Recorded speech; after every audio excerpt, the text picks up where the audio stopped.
show up.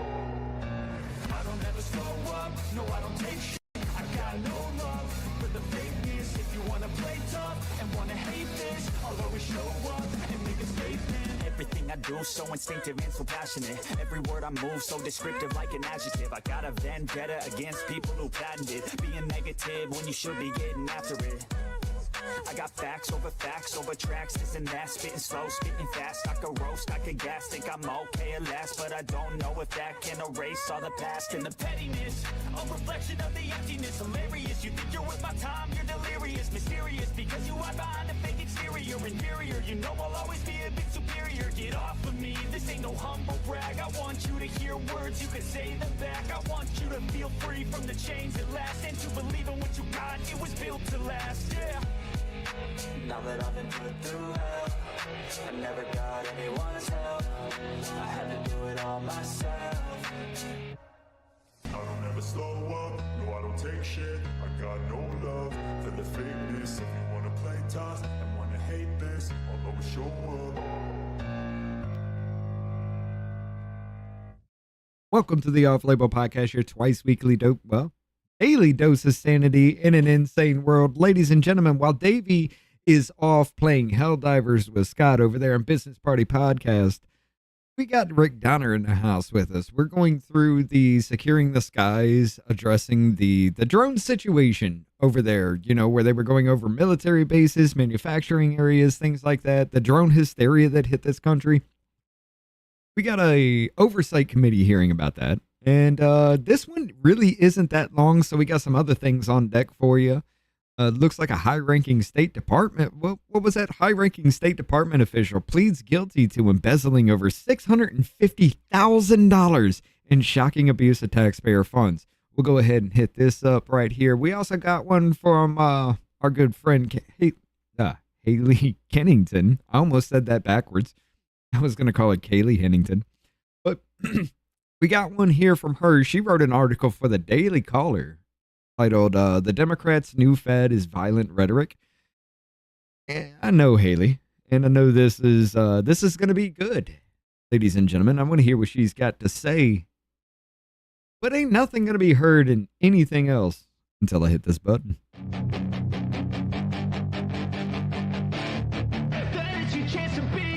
Hey kid, don't ever let them get inside your head. They'll tell you what to do in life instead of everything you know that you can get. Don't let them guide your life towards regret. I'll fight for what I love with every breath.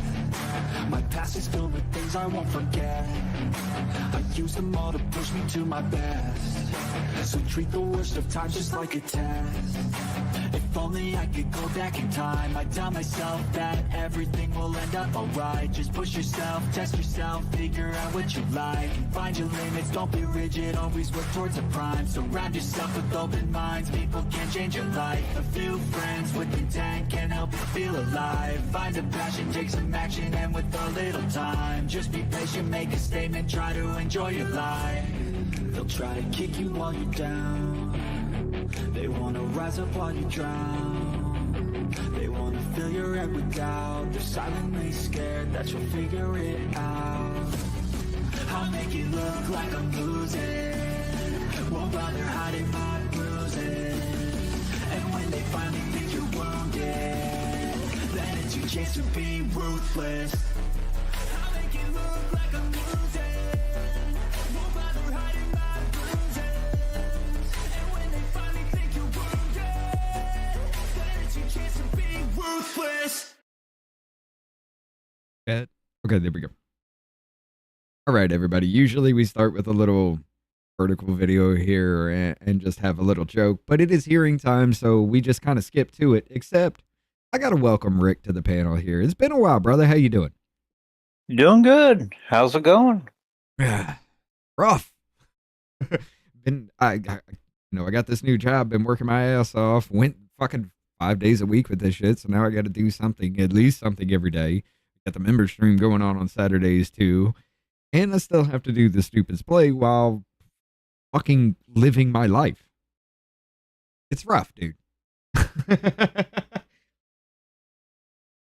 But but it's what I want to do. It's what I got to get it out there. But, Rick, I got a question for you. I might have an answer. You do remember the drone hysteria, right? Oh, yeah. What was your take on that whole situation? At the time, I thought it was because of where the majority of them were being seen. I thought it was our military testing some new system. I could see that argument. And as fucked up as the Biden administration was, I can make it a point to where they would try to say some stupid shit just to cover it up. And that stupid shit was, yeah, it's an Iranian drone. But here's I don't buy that. The size of the vessel for the number of drones, the Iranians don't have that type of I mean, unless they were using a commercial freighter that was flagged under another country. But the whole time that was going on, I don't know how many people know, but I do stuff on boats. Like I help friends move their sailboats and stuff around. I'm in the process of looking for one of my own. So I have. There's a system on board ships called AIS. right. And anything over a certain size is required to have it. Well, on my computer, I have the system that can read that. Okay. I can look up a vessel. It tells me where it's flagged, what size it is, what position it's at. Is it moving? Is it anchored? Right. Sorry, guys. I'm going to mess with cameras a little bit. He's too squishy. You know, I kept going and looking at that, and there was no vessel of the size that would have been needed for that many drones floating out there, just kind of doing an 8-track lap, staying within. Unless it was a submarine. Okay, you would need something the size of a Typhoon submarine from Russia to launch that many drones, and I guarantee you Iran does not have a spare Typhoon laying around. Hey, we see Tic Tac shapes pop up from the fucking water all the time. Apparently, I don't know what the hell that is. It actually could be the testing of this. Why there was 50 of them, I don't fucking know. Why they even tried to say like it was, what was it, Amazon or something like that, testing drone deliveries. Delivery drones, yeah, that was particularly stupid. From the fucking water? Yeah, they're just launching from the fucking water. Your packages are out there. Apparently, it is a freighter. But yeah, I mean, it was ridiculous. I didn't even know what to think of it. You know, I kind of started digging into it. You know, you had Van Drew sitting there saying that these are Iranian-made drones. Now, hold up. He had an actual fucking point because I went digging. Iran has manufactured a fuck ton of drones for military use. They sold some to China, and then China sold some of them to Russia. And then after I found out about that, like a month and a half later, Ukraine and Russia are using drones to attack each other now. And I'm just like, fuck. And I went down a deep rabbit hole with that. And I came up with okay, so if there's something stealthy, because it's not on radar, there was nothing there unless they did see it, and they're covering that up. Well, ATC radar only works above a certain altitude. Right. But I mean, okay, if you listen to ACT tapes, they'll say descend below flight level, and depending on where it's at, it's usually somewhere around 4,500, 3,500. Depends on how flat the ground is in that area. Right. You know, it's the radar ceiling or floor in the Rockies and Denver is going to be higher than the plains of Kansas. Once you drop below that altitude, drones You can have fly to, in that you have area. to, you have to go from IFR instrument flight rules to VFR visual flight rules because ATC can't see you Right. Right. unless you're squawking an ATC code. That's what's called the. I know there's a term for being under the radar in Air Force. I forget what it is now. It's not the hard deck. Hard deck is like the hard deck is the lowest that you can go without hitting something you shouldn't be hitting. right. So yeah, Top Gun, the movie Top Gun made that phrase famous. The hard deck is, and they set that hard deck because of the mountains in the area that they're training in. But I will say this though, in the drone situation, we did get confirmation from the government. Yeah, this is our shit. Y'all don't worry about it. And that's the last I've actually heard about this. Coming from the Biden administration, I'm not even sure I believe that, but that was. I mean, this administration my all but original confirmed thought. it. This administration all but confirmed that the last time I heard anything about these drones in a hearing or anything, they all but confirmed, yeah, this is ours. But they said it in a sly ass way. Okay. I'm wanting to hear this now. This isn't that long. There's not really that many big name speakers in this because this is a subcommittee. But this one is going to be interesting because I want to hear what remains now. What can they tell me now about the situation that they told me before? Is there anything different? Now, I will say this, guys. It's going to be hard to hear because I guarantee you Democrats are going to screech about dumb shit and not try to get to the point. But that's every hearing. I want to hear what's going on now. I've caught maybe 10 minutes of this, but I haven't heard the whole thing yet. So we're going to hear it all right now. Buckle up. Let's get this going. I do have the deck clock up this time. I like having the deck clock up while we're listening to these committee hearings. This hearing of the Subcommittee on Military and Foreign Affairs will come to order. I'd like to welcome everyone. Without objection, the chair may declare a recess at any time. I recognize myself for the purpose of making an opening statement. Why did they stop? Be the one. That's a good question. Thank you for joining us today as we discuss one of the most complex and serious. Sorry, guys. Sorry. We got Be the One, Muffin Rando, Jennifer over there on the Rumble side. We also got Muffin Rando, Shane, Jennifer O'Connell, Carolyn Hall over there on the YouTube side. Y'all are great. Buckle up. We gonna hear some shit. Threats to our national security. The unauthorized use of unmanned aerial systems, or UAS, over U.S. military installations and sensitive sites. In recent years, we've seen a surge in drone incursions over military installations across the country. In 2024, the Department of Defense stated that there are more than 1 million drones registered in the United States and estimated that there are more than 8,500 drones flown legally across the country every day. I've even seen some of these drone incursions firsthand during my time in the South Carolina Air National Guard. However, these incursions are not from hobbyists being blown off course. The multitude of drones reported flying over bases in the Jennifer brings up a revealed good point. Coordinated effort by What up? I believe it was a combination of testing things for business, military, and civil use. The military developed something. They want to let our enemies know that they've developed it. But how often does civilian police departments and law enforcement get military equipment to assist and stuff? She has a point. Maybe they were demonstrating them to law enforcement heads from that military base. Hey, look what we can do.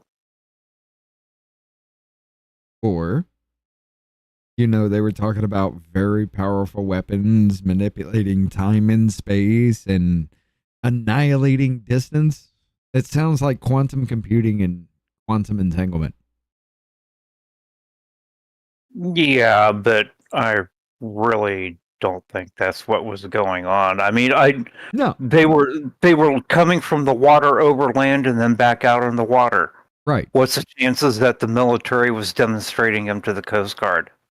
What's the chances that the military was actually working with or even trial testing quantum entanglement to give drones 100% commands are 100% unhackable commands? We can Well, do quantum computing. now We you're could do talking quantum about quantum entanglement. computing for AI in them, and that's a scary thought. Exactly. Because now we're talking Skynet. Exactly. Dude, we are on the fucking verge of stable fusion reactions. China did it for 1,066 seconds. France did it for 30 minutes. In 2023, using a different method of shooting lasers at a fucking atom, we had a net fucking gain of energy output in a fusion fucking reaction. Now, think we perfect that, miniaturize that. You wouldn't even need a lot of power or anything to run a drone like that.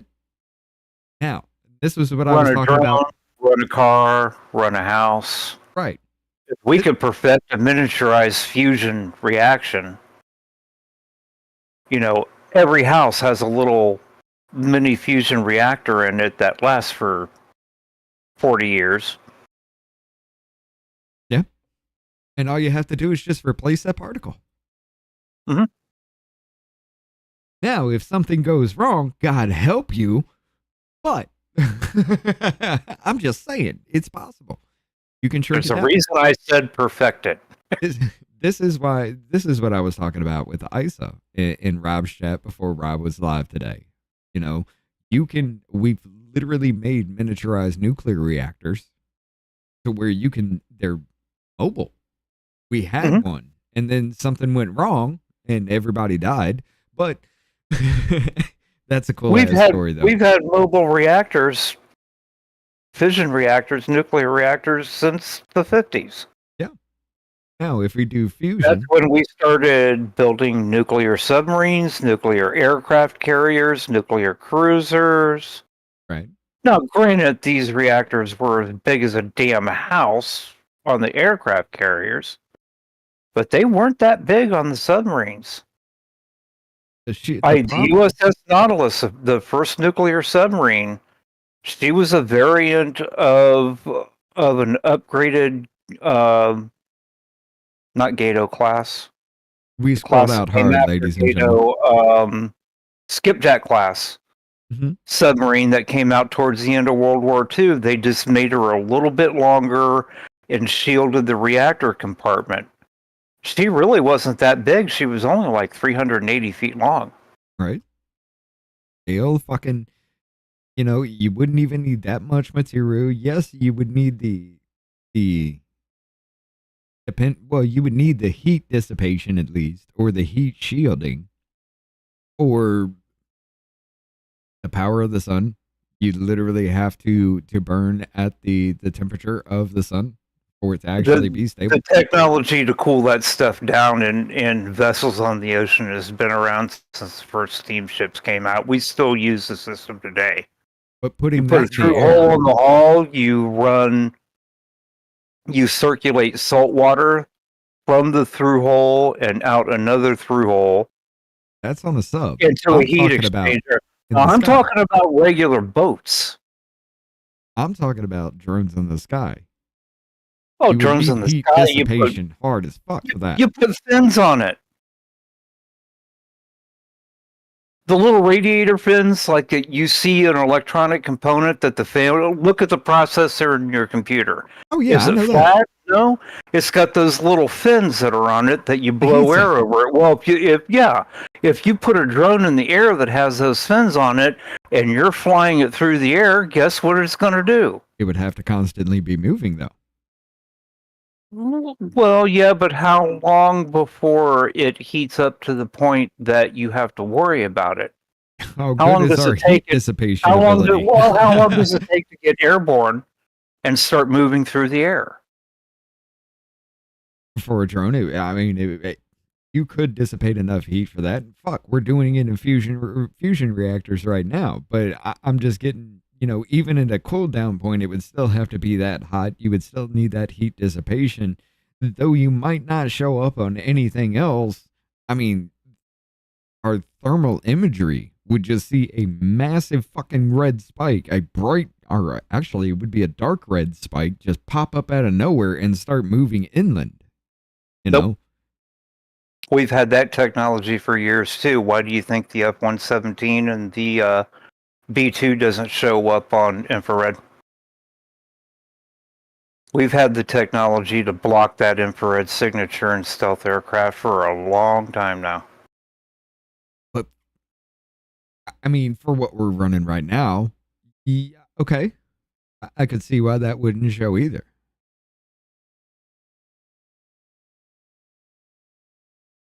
So, like I said, this would have to be military grade no matter what in the sky. Oh, yeah. Oh, absolutely. I think it's our military.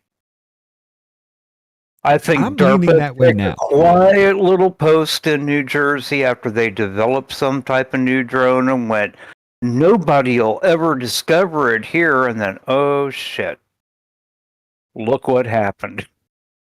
I bet the EMP. Somebody on the ground saw them and everybody went crazy. Project BB, EMP. An EMP. You would have to take out Wall Street. But then again, New Jersey's close by. I don't know. That could be a thing too. But yeah, I'm sorry. We scrolled the fuck out hard. Let's go. Just like opening fucking statement. We just did not go anywhere. Anyway. Our adversaries to collect valuable intelligence and surveillance of some of our most sensitive military equipment. These incursions often are designed to disrupt important trainings and create chaos for a number of reasons. Number one, base commanders have inadequate or non-existent monitoring capabilities. Two, a near total lack of counter-drone capabilities. Three, unclear standard operating procedures to guide base commanders' responses and decision-making. And finally, four, ambiguous legal authorities both on and off base. This threat is magnified by the complex regulatory and prosecutorial framework that was patched together by the previous administration in what I would argue is a poor attempt to address this issue. Right now, the Department of Defense, Federal Aviation Administration, Intelligence Community, Department of Justice, and Department of Homeland Security are all involved in some aspects of the counter-UAS efforts. As a result, there is no agency with primary authority on countering drone incursions, leading to confusion and, more importantly, gaps on how to identify and mitigate this threat. This interagency failure was on full display last winter when hundreds of drones were spotted in the skies above New Jersey and other parts of the Northeast. After several temporary flight restrictions and mass confusion among state, local, and federal partners, the Biden administration provided the public no answers what was happening above them. However, with only a few weeks of the current administration taking office, they revealed that the drones over New Jersey were actually authorized by the FAA. This instance raises multiple questions as to why the previous administration left the American people in the dark for over a month when they knew the simple truth. Another notable incident occurred at Langley Air Force Base in December of 2023. Over 17 days, unidentified drones repeatedly breached our sensitive military airspace, one of most America's critical installations. The F-22 Raptor squadrons were moved to alternate bases to lessen exposure, and discussions were initiated on installing physical countermeasures. These are not isolated incidents. In February, the commander of NORAD and NORTHCOM testified to Congress that there were over 350 detections of drones at 100 different military installations last year alone. Additionally, since 2023, 2 Chinese nationals have been arrested for illegally flying drones over military installations to conduct surveillance. One of these individuals was caught attempting to flee the U.S. and return to China with sensitive footage he had recorded. Today, this committee Vandenberg is where that happened at. On what the Trump administration is doing to help combat this issue and bring an end to these illegal drone incursions.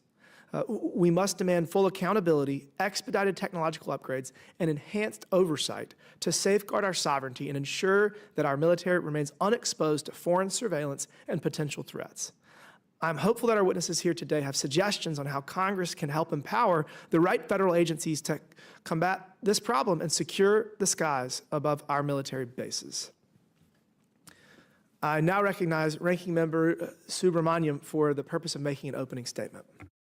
Before he does that, ladies and gentlemen, I just gave you a link to a story about Google and Chevron investing in a nuclear fusion startup. It's apparently raised $1.2 billion. They're going to actually build a nuclear fusion reactor to power Google's AI. Thank you, Mr. Chairman. Thank you for holding this important hearing, and thank you to our witnesses for being here today and for your service to our country and to making our airspace safe.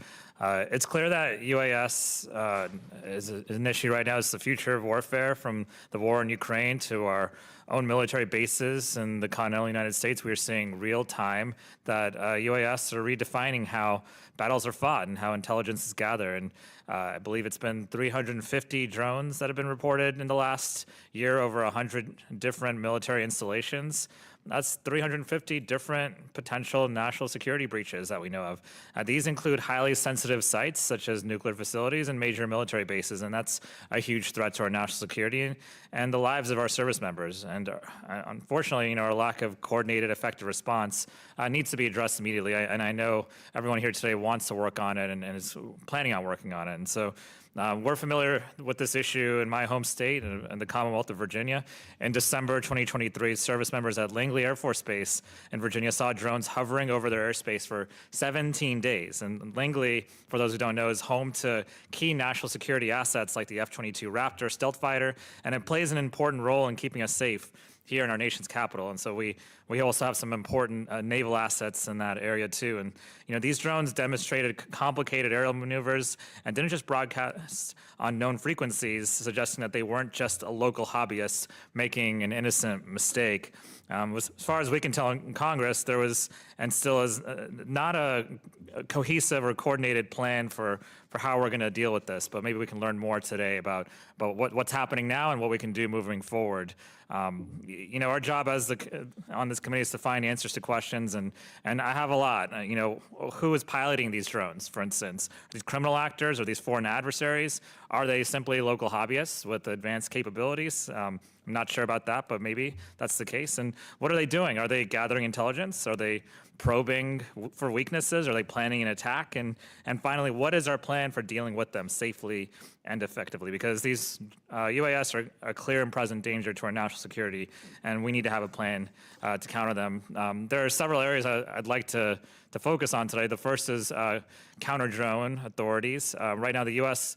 law allows the Department of Energy, Justice, Defense, and Homeland Security to detect and respond to drone activities in certain situations, such as nuclear facilities, for instance, missile defense assets, or other covered facilities. But only around half of all military installations actually fall under this definition of covered facility, which is why I think this may be something we should look at for change. The second is counter-drone technologies. It's not just as simple as shooting them down, as we know. There are homes and businesses and parks near bases like Langley, and people live there, children play there. Shooting down drones could endanger people in these communities, especially if we don't know what payloads the drones may carry.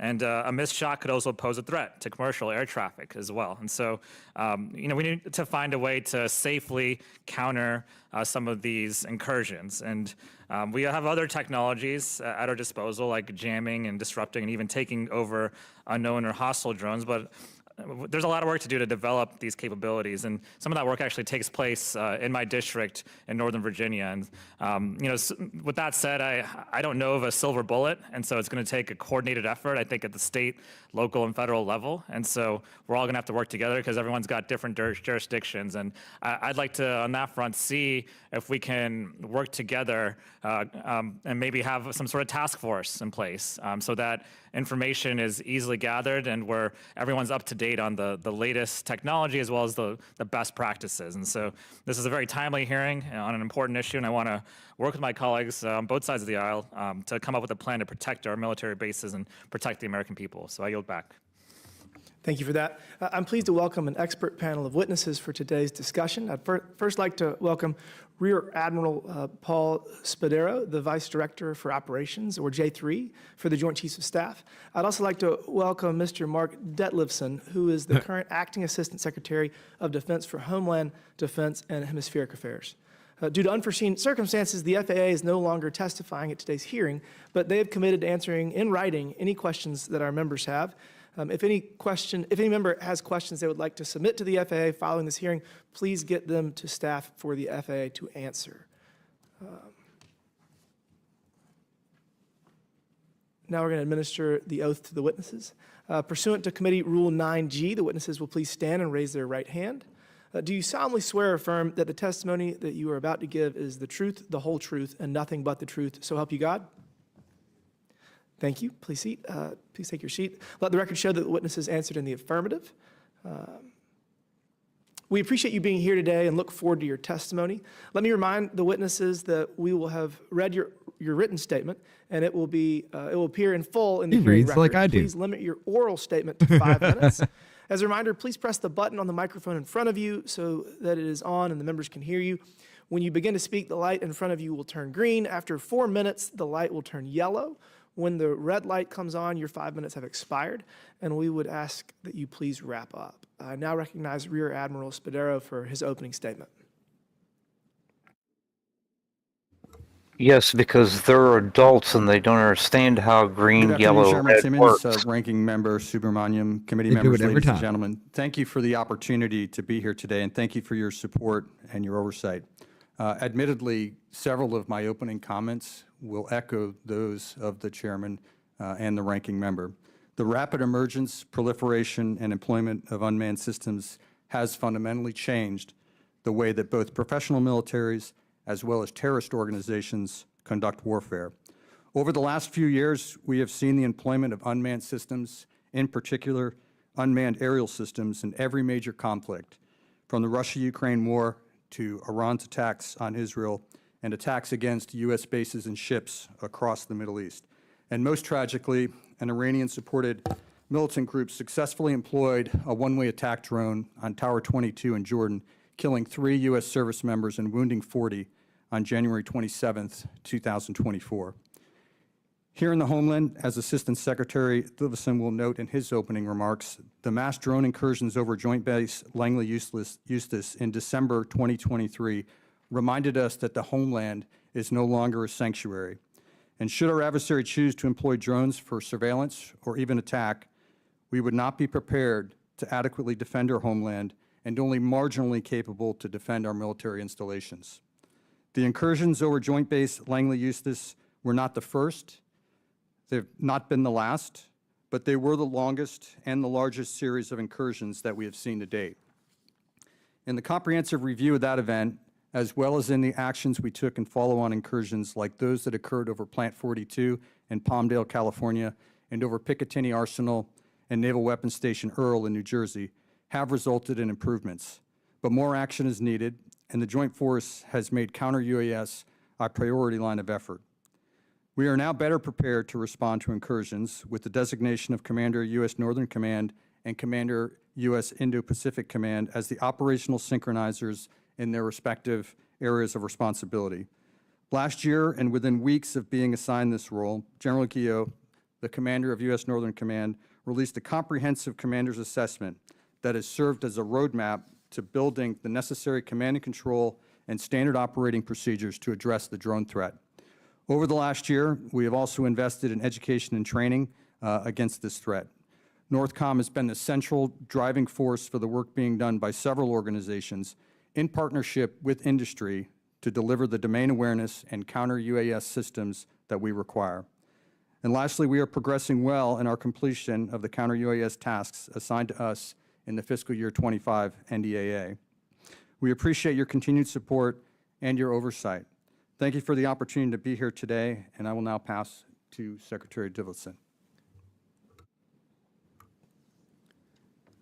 Chairman Timmons, Ranking Member Subramaniam, and distinguished members of the committee, thank you for the opportunity to speak here today. The events of December 2023 at Joint Base Langley Eustis served to focus and energize DoD's counter-small UAS efforts in the homeland. During the event, DoD struggled to address the incursions in a timely and effective fashion, owing at least in part to challenges within the DoD and our ability to implement a relatively untested interagency coordination process. To some extent, those challenges from JBLE still exist. However, we have worked since then to improve and refine our processes and coordination efforts, and we have seen improvements in subsequent responses. I can assure the committee that the department is as frustrated by these events as you are. However, we can't simply focus on looking back and waste precious resources. As a department, we act, we review that action, we adjust, and we move out. Today, I'm here to tell you that we are continuing to move out. I'm confident that we are in a stronger position to defend DoD installations today than we were in December of 2023. We are fighting this threat on 3 fronts: internal process reviews, generating better domain awareness, and clarifying commanders' authority and legislation. Internally, we must focus on the ability to provide response at the speed of relevance.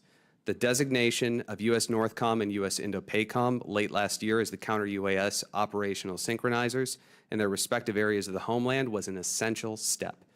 We've developed more streamlined interagency coordination consistent with Section 130I.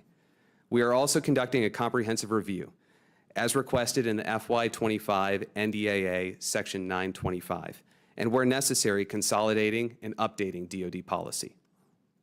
This is an effort long overdue, and it provides us with direction and momentum. Lastly, working with our interagency partners, like our colleagues from the FAA, we have enabled DoD to sponsor facilities, which provide a critical mission to DoD but are not directly DoD facilities or assets. Second, generating better domain awareness is essential to developing an understanding of what is flying in our airspace and how to separate the negligent from the nefarious. This is the fundamental issue we saw at Langley in New Jersey. DoD is working through venues like the Joint Rapid Acquisition Cell, the JRAC, to rapidly acquire the right equipment and to give commanders better tools to understand the operating environment and the ability to effectively conduct non-kinetic and kinetic mitigations. Commander U.S. NORTHCOM phrased it this way in his posture hearing in February: "You can't defeat what you can't see." On the legislative front, we continue to engage with members of Congress to seek modest but important refinements to DoD's counter-UAS authorities under Section 130I. Our legislative proposal is intended to allow the department to protect additional locations and missions, add greater stability for long-term planning and resource allocation within the department, and facilitate improved understanding and cooperation among the U.S. interagency and local partners. Ultimately, I believe we need to address all these issues with end users in mind. Our installation commanders and the security personnel charged with the duties to protect our installations, our operations, and ultimately, our personnel. Lastly, the President of the United States has issued several executive orders directing the Department of Defense to take all appropriate and lawful measures to ensure the complete operational control of the border. The department, in turn, is responding by preparing the path for employment of counter-SUAS activities along the border, both in support of DoD interests and in support of DHS as the lead federal agency. As the operational environment, legislation, and threats evolve, policy must adapt to ensure DoD's ability to continue to advance our national defense objectives remains. Mr. Chairman, Ranking Member Subramaniam, and distinguished members of the committee, in conclusion, the Homeland continues to face increased and evolving threats from UAS. To address these challenges requires a whole-of-government approach and a unified effort. We must modernize the ability to assess the threat, determine its weaknesses, and acquire and deploy countermeasures. Thank you for the support of Congress and for your continued commitment and support of the Department of Defense. I look forward to your questions. Thank you. I now recognize myself for 5 minutes. Rear Admiral Spadero, how many drone incursions have taken place over U.S. military installations over the past 2 years? We got the number last time we had a briefing of 350, but have they grown, or what's the current data you're willing to share? Yeah, so the exact number I'd be happy to share in a classified setting, but I can tell you that it has grown. I'm actually curious, why did we get the 350 number in an unclassified setting? That was one of the questions I had. It's a great question, sir. Okay. Yeah. Fair enough. All right. Well, let's do this. Can you discuss procedures Federal that Discovery DoD and has Land in and place Air, for a 50 base years in front commander of general when public knowledge? the base commander gets reports of an unauthorized drone incursion? Yeah, so currently there is a standard operating procedure that's been published by the commander of U.S. Northern Command. So each base has been provided that standard operating procedure. The expectation is they will respond in accordance with the. When was that? When was that created? It was just published here recently, within the last month. It was finalized and published. So what percent of base commanders have any technology to actually track drones as opposed to just, ooh, I saw a drone, and then you report it? Yeah, so the capabilities at each base is varied. Again, the specifics for the individual locations would be better in a classified setting, but it is not comprehensive. I can tell you that it is not sufficient, and again varies from base to base, from very little to somewhat more comprehensive.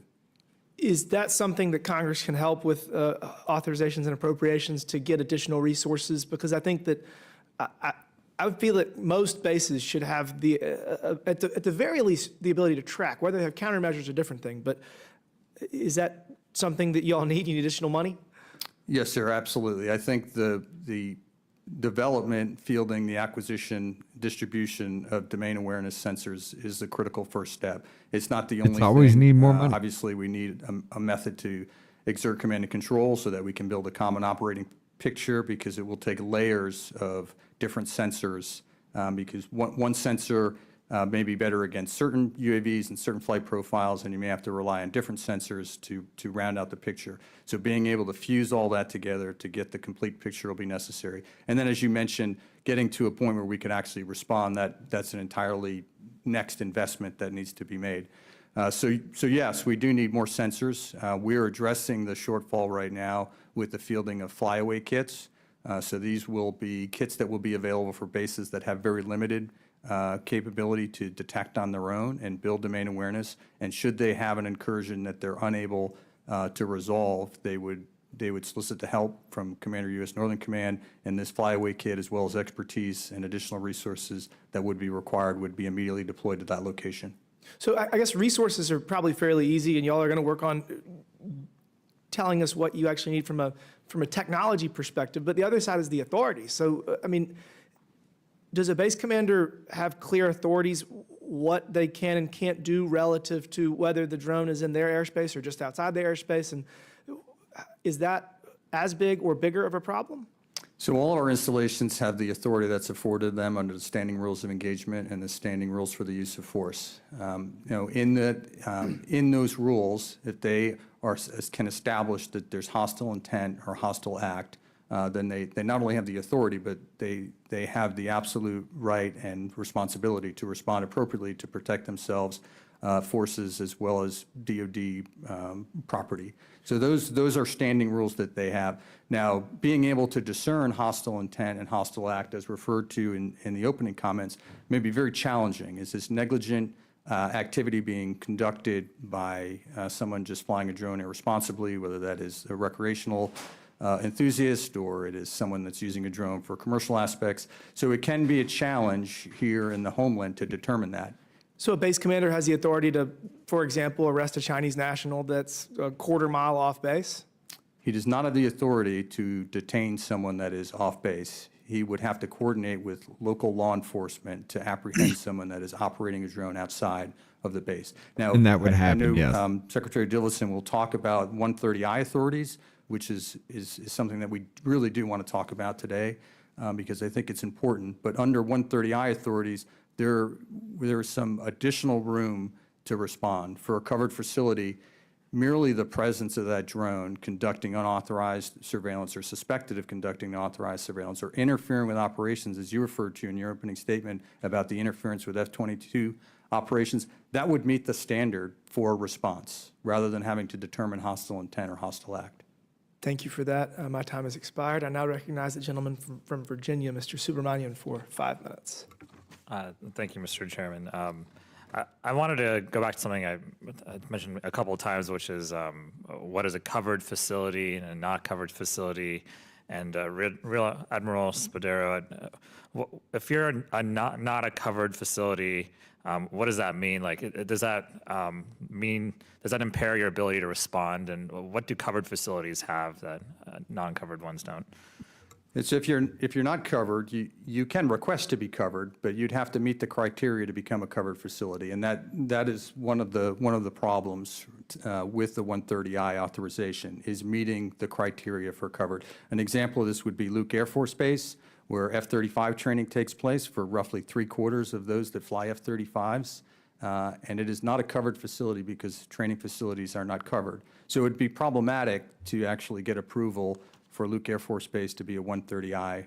Now, as I mentioned earlier, under 130I, if a drone is conducting unauthorized surveillance or suspected even of conducting authorized surveillance, then the base commander would be able to respond to that.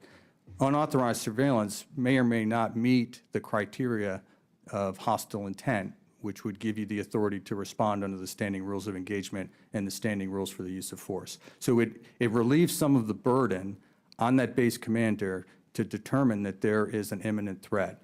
If this is interfering with our operations, if this is giving a potential adversary a look at our base and our sensitive activities, then we have the authority to respond. And Yeah. you mentioned before having to reach out to local jurisdictions if someone's operating UAS outside of a base. And what kind of coordination is currently being done with state and local jurisdictions? Is it sort of ad hoc, or is there like a process in place right now? And does federal law limit the extent of engagement with state and local? And how can we make that better? Yeah, thank you for that question. So each base commander, one of his imperatives is to build relationships with the local community. That would include law enforcement agencies. It is covered extensively in all of the base commander courses. So they're part of their training and their education program before they assume command is building how to build those relationships, the importance, what the limitations of those are. So each individual base commander is responsible. There are additional lessons learned and protocols and best practices about how to engage law enforcement on this particular threat. But those occur at our bases and did occur at Joint Base Langley Eustis. They had a very tight relationship with local law enforcement, with sheriffs, police departments, as well as other federal agencies, law enforcement agencies that have I mean, so capability does in that area. Redstone. And they did respond in concert together to try to apprehend individuals that were responsible for that drone activity over the base. So that it does occur, and it is very important. And as far as technology and mitigation, what I don't know, maybe this is the right forum for this, but broadly, do you think there's technology gaps currently? And do you think that there's progress being made towards kind of filling those gaps? And what can we do, both in Congress as well as the private industry, to help kind of fill the gaps when it comes to technology for trying to address both kinetic and non-kinetic solutions? Yeah, in general, the technology to field systems has far outpaced the technology to defeat those systems. It's a much wider, broader, deeper market for drone application for commercial and recreational purposes. So hence that technology has evolved very quickly from radio-controlled drones to now fully autonomous drones that may or may not even rely on reception of a GPS signal, which would make it very challenging to intercept. So on the counter... You hear that? Yeah, I May or heard. may not rely on a GPS system. How the fuck is it getting coordinates then? I could answer that question, but I'm not sure that has been declassified yet. They've been tethered with fiber optics. No. That would only give them a short range. So there would have to be something else out there. Yes. It would have come out eventually. But that's an interesting little tidbit, because again, if it's not sending like RF signals, if it's not sending any kind of signal that would normally be used, we have nothing to interrupt that signal or even intercept. I could understand the money grab in this situation, to be honest with you, though. And I'm 100% okay with it. What was that nice, neat little satellite the last lunar lander deployed before it landed on the moon? Do you remember what its purpose was? And the no, I don't even remember that There was a satellite. What was lunar it? lander last month, and it Oh, deployed a little satellite before the lander went down to the moon. last month. Okay, no, I haven't even heard about anything with that. It was to test laser communication between the moon and the Earth for future lunar missions. Think about it.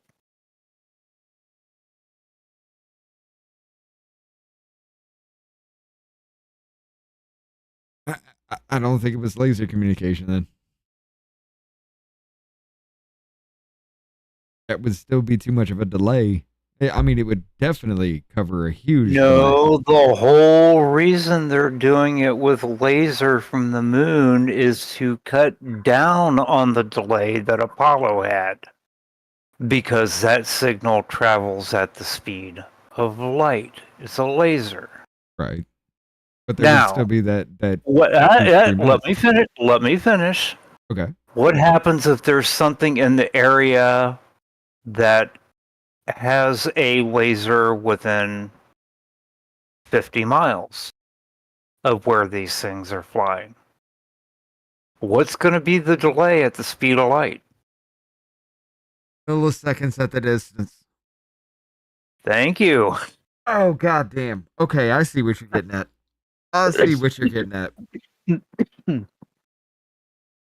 I thought you were talking about that they were controlling them from the moon. I was like, hold on now. No, I was talking about the technology, not where the transmitter receiver was at. Okay, I get what you. Oh, Jesus. That does take fiber optic to a new level, though. But okay, I see what you're getting at. Yeah, because at that very distance, it'd be less of a ping time than what you're pulling right now, even on fiber optic at home. Mm-hmm. Oh shit. Okay, I get what you're talking about. Let's go a little bit further.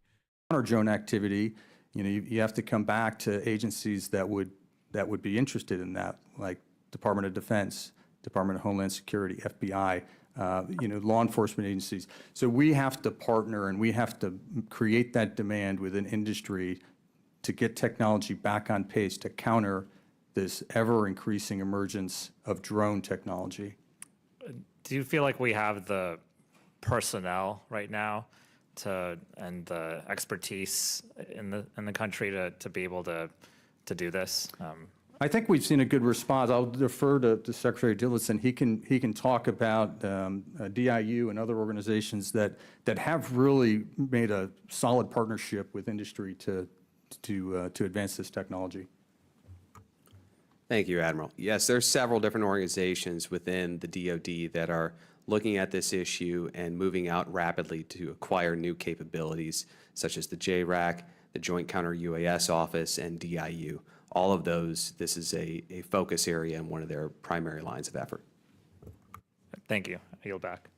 Thank you. I now recognize the gentleman from Virginia, Mr. McGuire, for 5 minutes. Thank you, Mr. Chairman, and thank you to our witnesses. Admiral, thanks for your service. I want a yes or no from both of you. Are you aware of the August 2020 advisory? It's an advisory on the application of federal laws to the application and use of technologies to detect and mitigate unmanned aircraft systems. Are you two aware of that? Yeah, no, sir, I'm not specifically aware of that. No, If sir. and when appropriate, I have a copy, and I'd like to admit that into the record. Without objection, so ordered. So I believe that's the source of a lot of the problems that we have. In the military, we have something called paralysis by analysis. Obviously, the commanders at Langley and other bases have seen drones, and they failed to act because, and I believe the source of those problems is this August 2020 advisory. And I think I have a solution for it. I was recently at the southern border where I met with Tom Homan. I met with Border Control, ICE agents, mayors, sheriffs, business owners, 10th Mountain Division folks that are protecting our border from San Diego all the way to Texas. And I asked them, are you seeing drones come across the southern border and surveying our troops? And the answer was yes. And I said, is 130I working for you right now? And I know what they said, but Admiral, what do you think? Is 130I right now working Oh, for wait, us? stop. So they don't have one. The Admiral gave them a red herring, and these idiots, like barking seals, wrote it down. And now they're going to ask him about this 130I. That's not what they should be asking about. They should be asking about 6 USC 124N. 124N is the law that allows you to create protected airspace.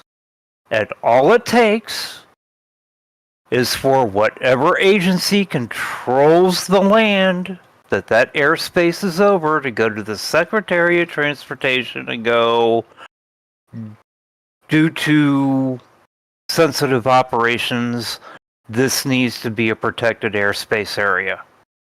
And I'm And the pretty sure they can make a little exception and say drones are not a thing. Everything else will still keep up and up, you know? Well, what this does is everybody out there knows what Area 51 is. Area 51 is covered by 124N. The only aircraft, be they drones or otherwise, that are allowed to operate in that area are those that are controlled by Area 51. That's all they got to do.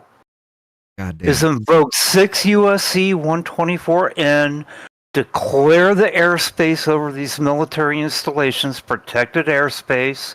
You can still do your training with military aircraft because that base controls those training aircraft, be they drones or otherwise.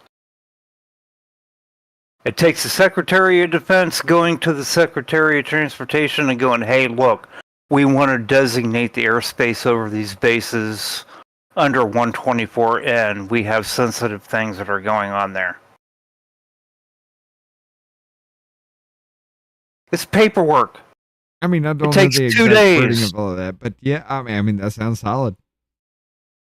This admiral gave him a red herring. He quoted 130I, which delineates what actions security on a base can take against unmanned vehicles.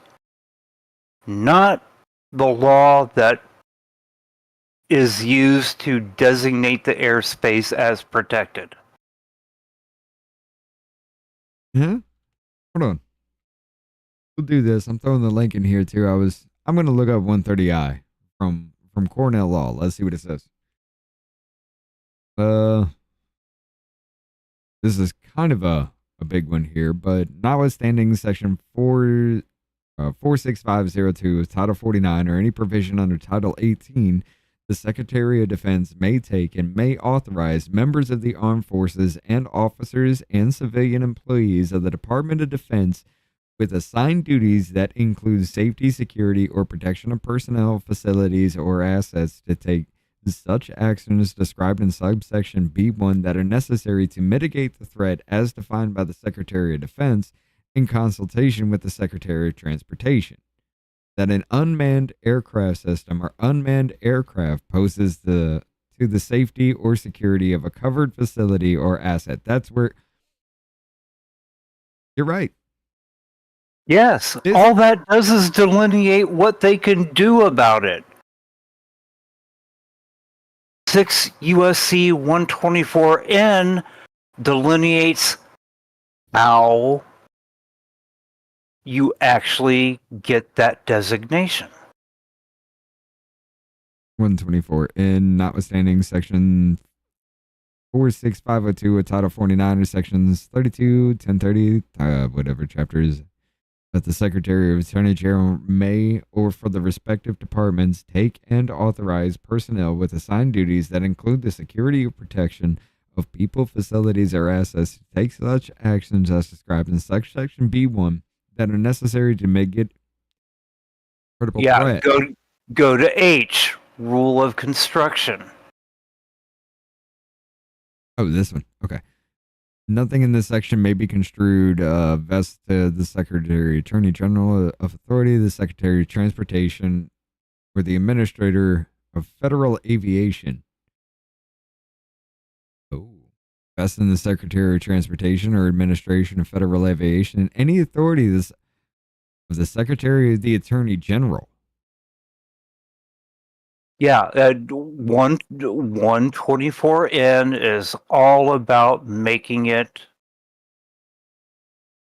protected airspace. You go down to Secretary of Homeland Security as Attorney Department General. of Homeland Security assessment.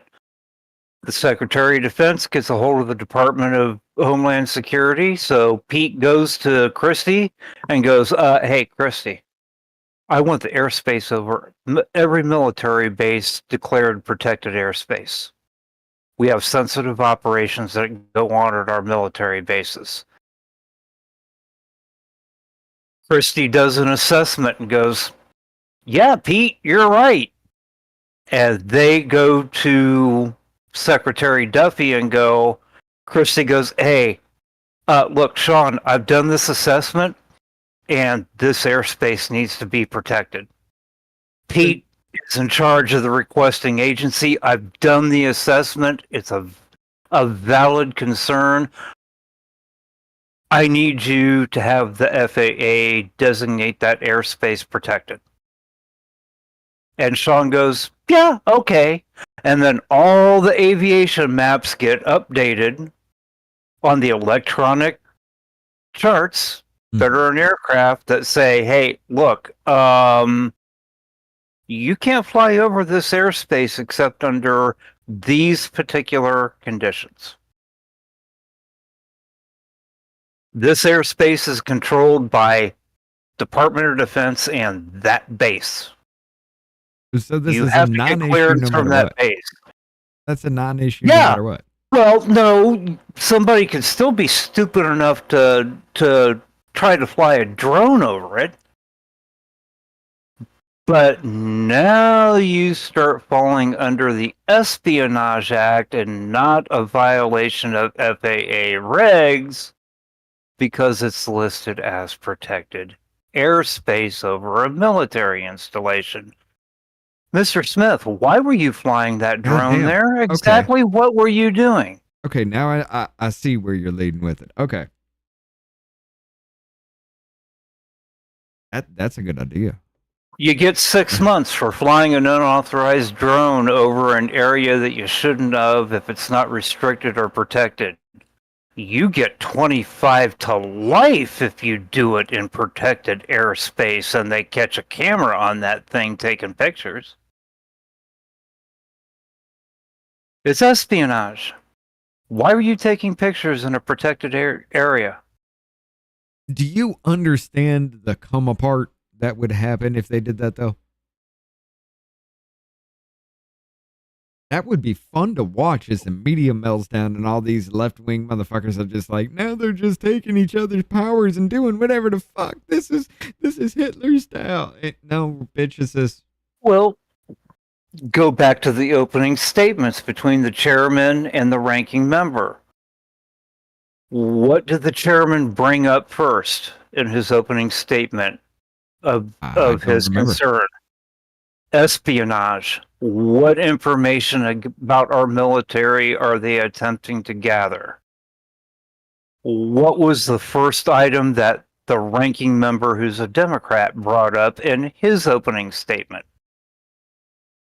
I never listened to them shits. It will interfere with our ability to conduct warfare. All the Democrats care about is war. The Republican chairman cared about an enemy learning about our capabilities to protect ourselves. Yeah, okay.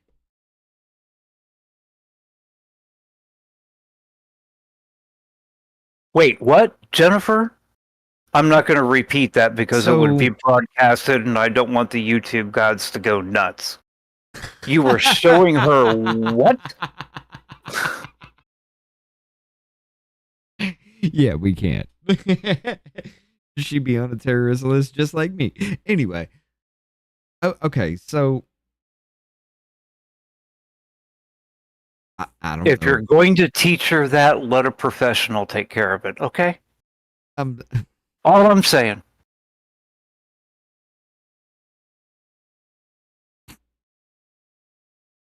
Your tax dollars spent 20 years teaching me how to be a professional in that, by the way. are you offering your services, sir? No, not at all. Oh, this is great because you'll only know Nope. what's going Nope. on if Nope. you're on Never Oversight. said that. What up, Zongra? How you doing? But yeah, okay. So I'm actually leaning towards okay. It was us just demonstrating where we are weak at because other countries are now starting to fight with drones. We have. Oh, of course we have. We did in the first Gulf War. We did in the second Gulf War. We did in Afghanistan.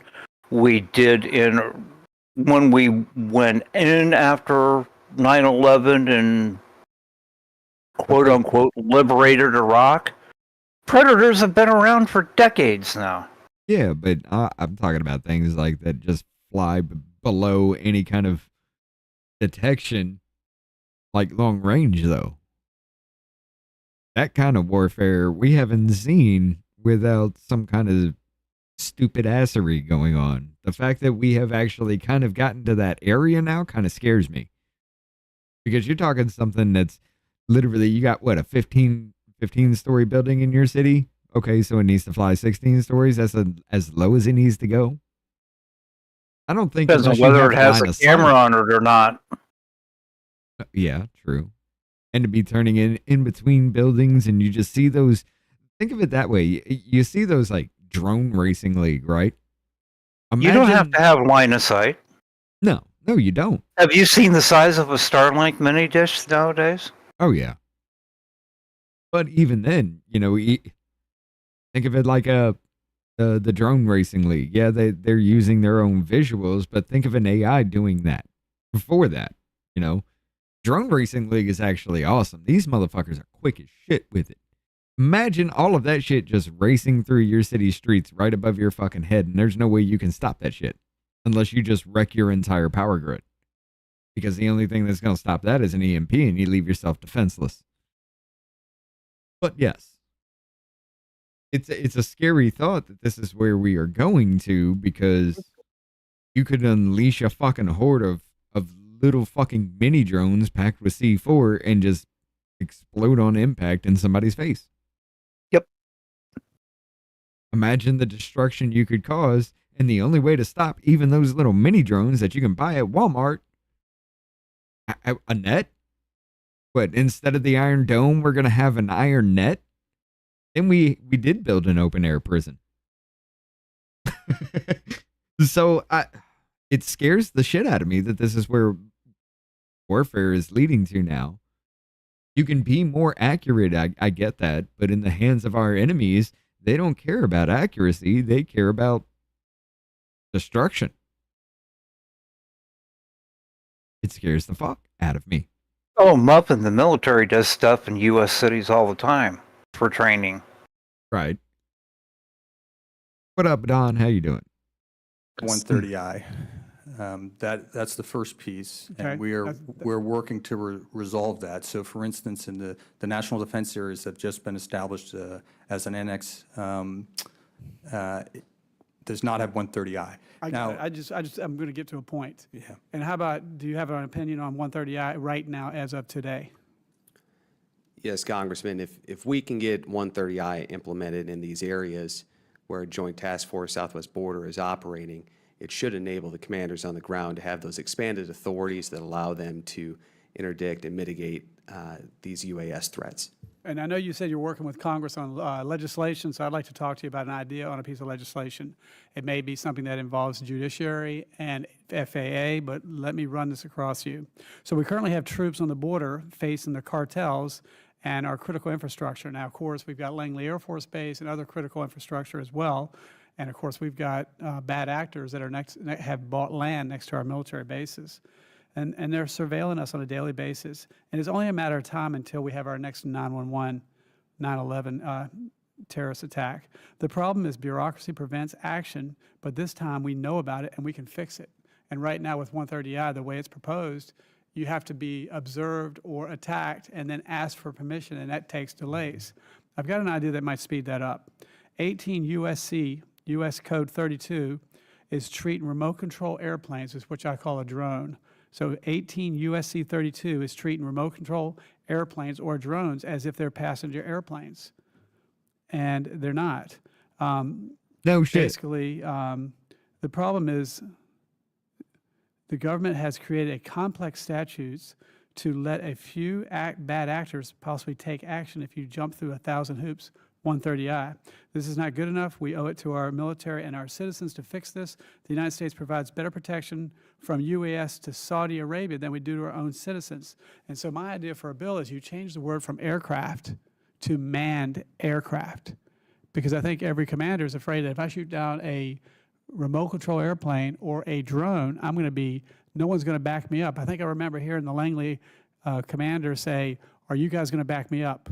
Are you guys going to back me up?" And no one answered. That may not be 100% true, but Admiral, do you have any comments on that idea? Yeah, this is the burden of command.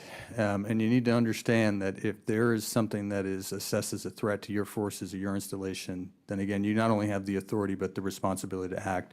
I would counter that they have authority right now on the southwest border to engage UAS.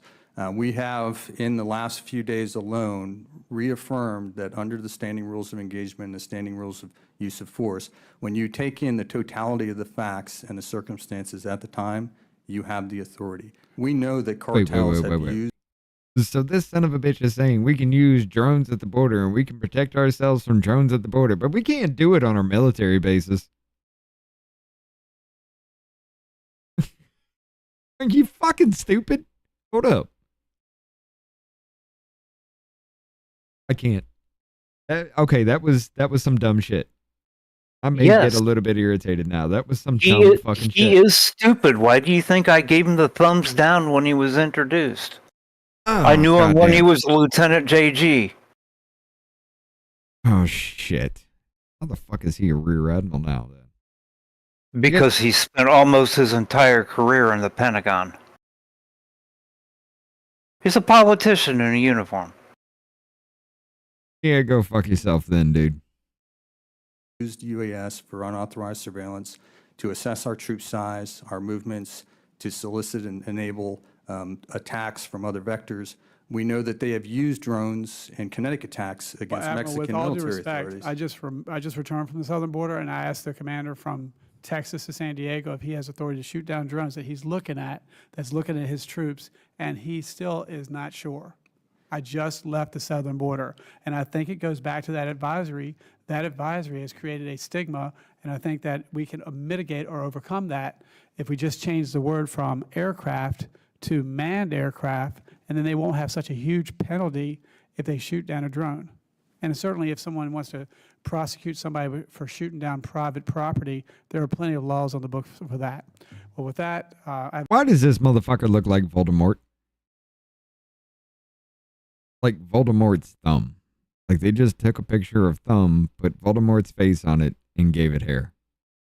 He's actually absolutely correct. Take a look at that little emblem above his congressional emblem. And what is that? He's a SEAL. He's a Navy SEAL.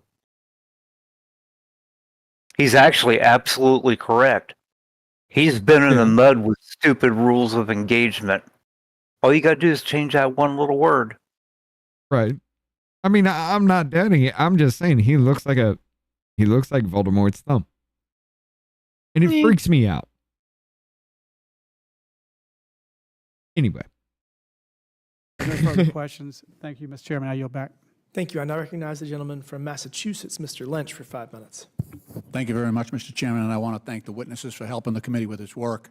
I do have to say that I would prefer that we were reviewing the facts of the signal chats God that damn were it. conducted I by remember this. This is part There of we go. Exeth and the Trump leadership team in order to get to the bottom of that.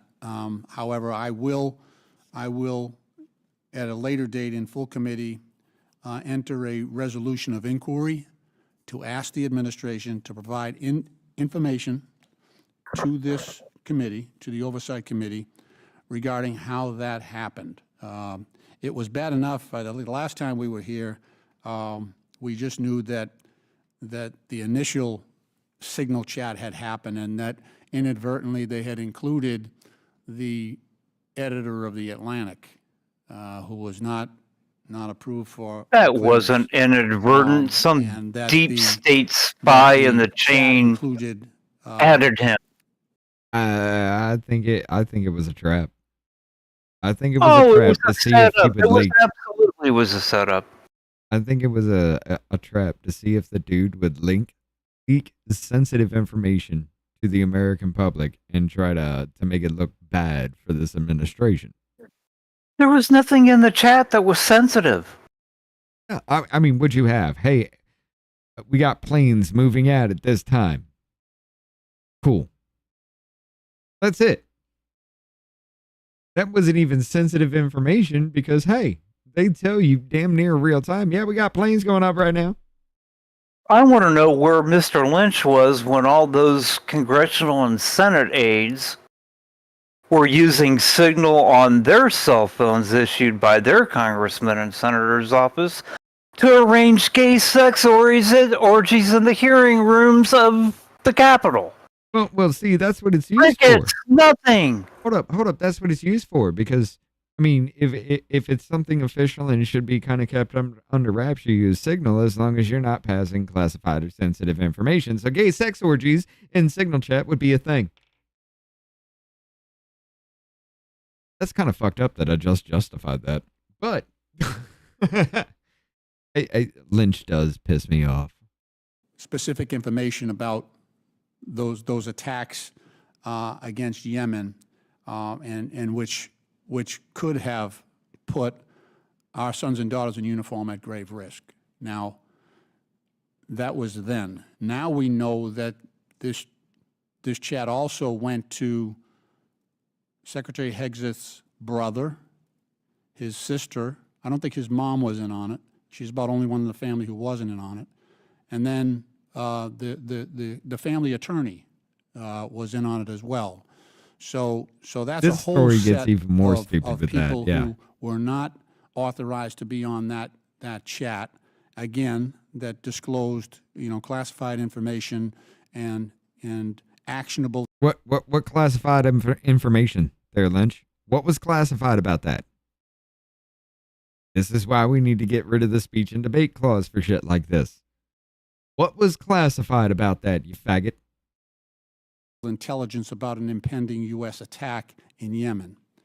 And then beyond that, now we find out that Secretary Hegseth is using his Gmail account and using a phone that was listed on his sports betting app and available to the public. So this just keeps getting worse. What? Oh my God, ladies and gentlemen, he's using his personal phone and he's got a Gmail Or account. something not government related. Oh boy. Oh.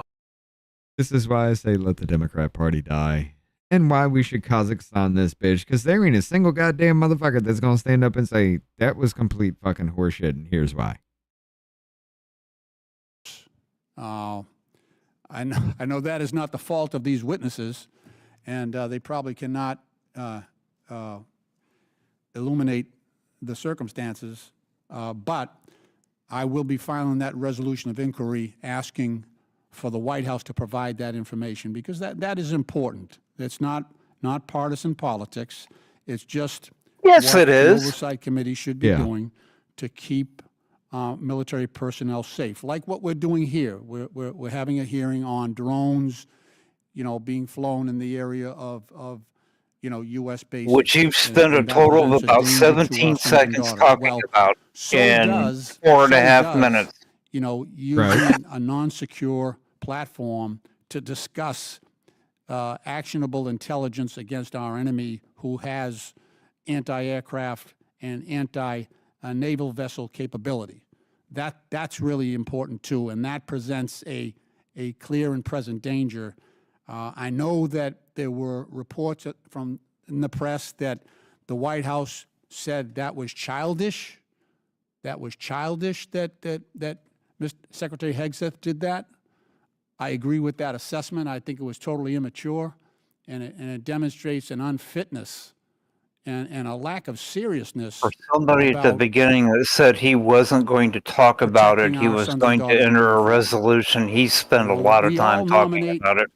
Right. Young men and women from our district to the What he does. Military Academy at West Point and to the Naval Academy. And dear God, you can't put a family in that position, put one of our best and brightest in that position, and then leak information to our enemies while they're going into battle. Okay, so this committee, myself included.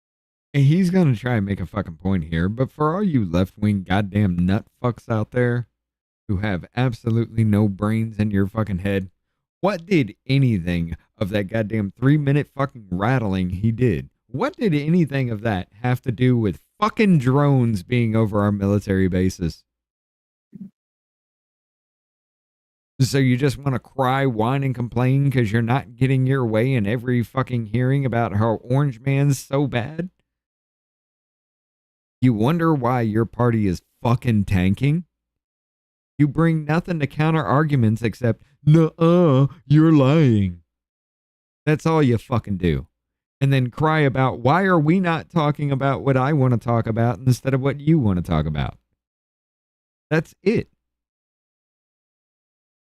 God damn, these motherfuckers piss me off, man. Included, investigated an attack, 2020 attack by al-Shabaab at Manda Bay in Kenya. That was a drone attack. Several recent base attacks overseas, in fact, have involved the use of drones. So, Admiral, how has our profile, countermeasures against drones, how has that changed since those initial attacks back in 2020 that resulted in U.S. casualties? Yeah, so since that time, we fielded a number of new systems across a variety of the spectrum, electromagnetic as well as electro-optical and infrared sensors to build our domain awareness. We've also fielded a number of kinetic systems that shoot interceptors or use some sort of munition, and they're deployed at our most vulnerable and most likely to be attacked facilities overseas. That is where the bulk of our counter-UAS capability is actually located, is overseas, and hence the problem here in the homeland is we have very limited and sparse and distributed capability across the multitude of installations we have. Thank you, Admiral. Thank you for your courtesy, Mr. Chairman. I yield back. Thank you. I now recognize the gentleman from Arizona, Mr. Biggs, for 5 minutes. Thank you. Kinetic munitions. Rockets and bullets, Admiral. Just say it. We have surface-to-air missiles and anti-aircraft guns that can take these down. Kinetic munitions. He's trying to sound smart. Dude, this becomes retarded. Like, I think actually, as far as what I've heard so far, I think that was the most retarded statement out of everything from both the Rear Admiral and Lynch. Like, that was a waste of time for them to even speak. I can just hear this idiot commanding a destroyer. Yo, seaman, go man your kinetic munitions on the port side and take care of that issue. Excuse me, sir? Oh, you mean the 50 caliber machine gun? No. Yeah, I'll get right on that. No. That's not what I'm talking about. It's kinetic munitions. You know, the thing that you strike a primer and it sets gunpowder ablaze and then ejects a bullet from the cartridge. That thing, kinetic munitions. Yeah. That is. Can anybody point out any type of munition that's used in warfare that is not kinetic? Iron beam. Using lasers to shoot down rockets and shit.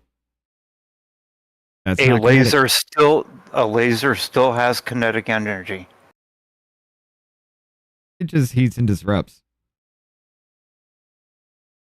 I mean, you could call that kinetic energy, yes, because it is in motion, but it's not like kinetic is in like actually impacting. Other than touching, that would be Really? it. You've never heard of solar wind? Yeah. Okay. What's solar wind? That's Photons the from the light energy emitted by the sun. right. That's kinetic energy. Okay. Fair point. I'll give you that win. I'll give you that win. Yeah. I mean, that is the thing. Okay. Yeah. Thank you, Mr. Chairman. I just want to briefly comment about the previous questioner. Once again, going with the woke media story and not bothering to mention the success of the strikes which restored freedom of navigation, protected shipping lanes, kept Americans safe.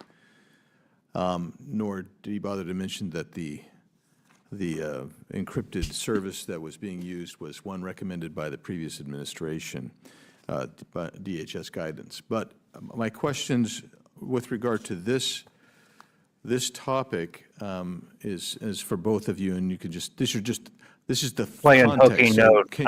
It doesn't have anywhere near the mass that a projectile does, but it does. Photons do have some type of mass. Yes. It's just very, very, very tiny.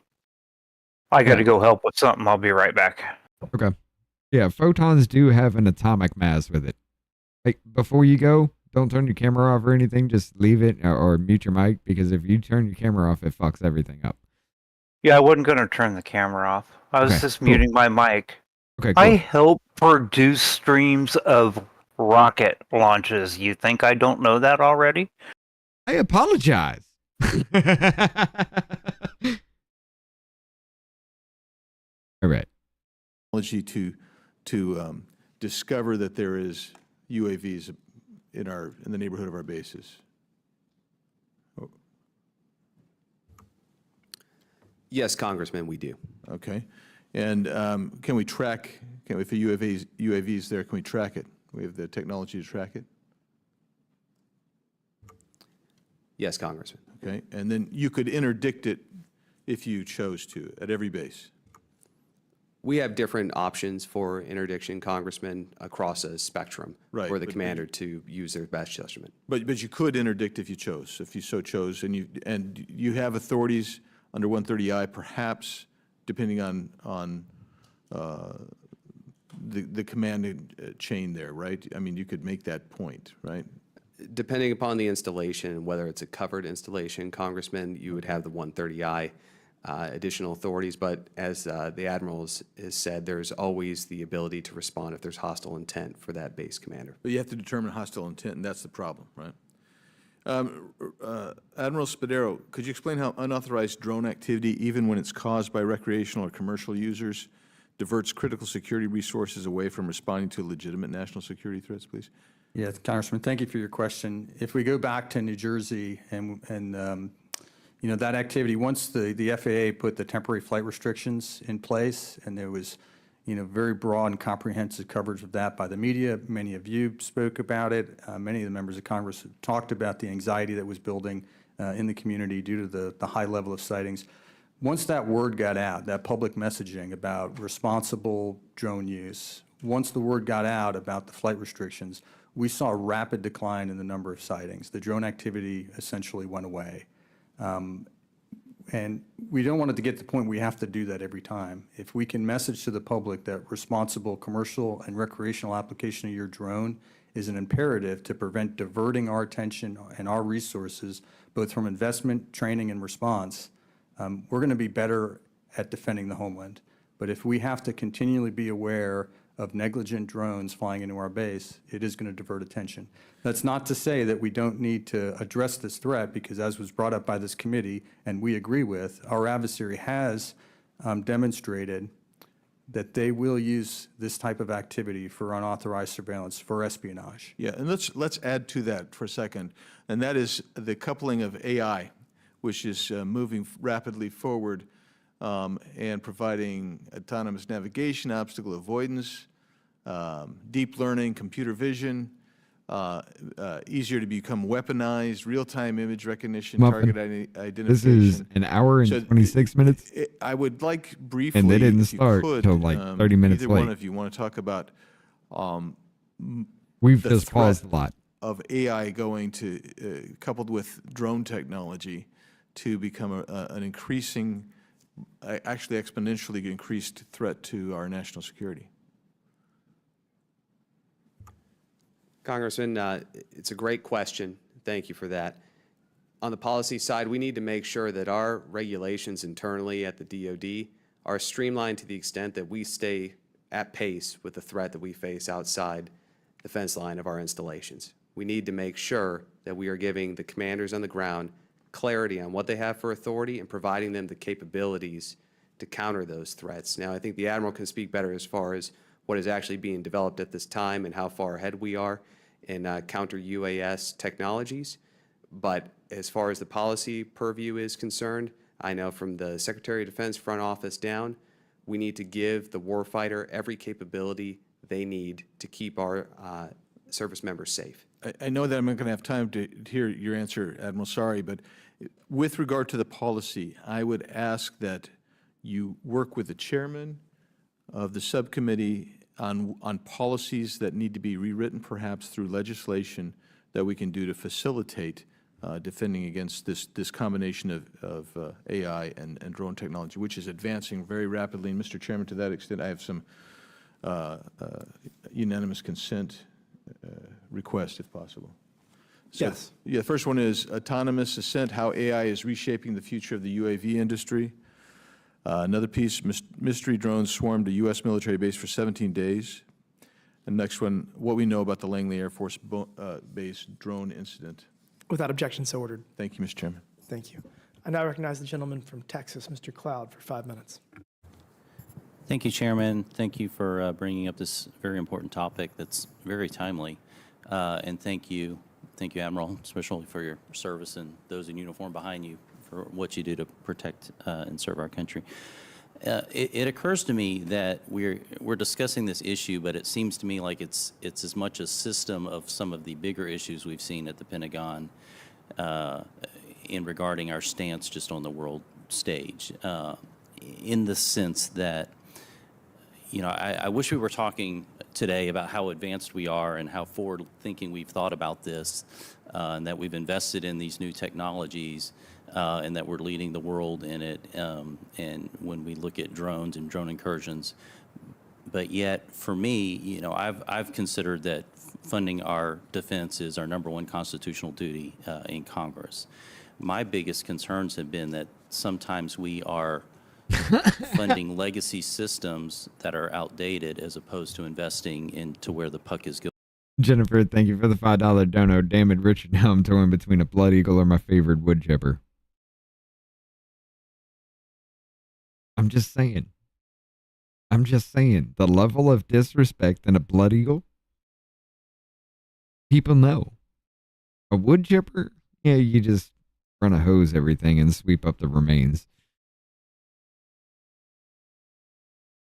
Seeing a blood eagle versus seeing a wood chipper, I don't think there's a comparison there. Just saying. Going, so to speak. And while the funding for this is in lots of different buckets, my analysis, looking through a bunch of this, it seems like we're spending about $22 billion-ish in the last budget on fighter jets and maybe $1 billion on drone and counter drone technology together. Maybe off a bit because, again, it's in a lot of different pockets. But it's that concerns me in the sense of, we're talking about military incursions over our base. We're talking about one drone coming and what we can or can't do about it. I think from the American taxpayer who's sitting at home going, we're spending $800 billion roughly on defense, and we can't shoot a drone down. It's just a frustrating experience because we want to think that we can do that.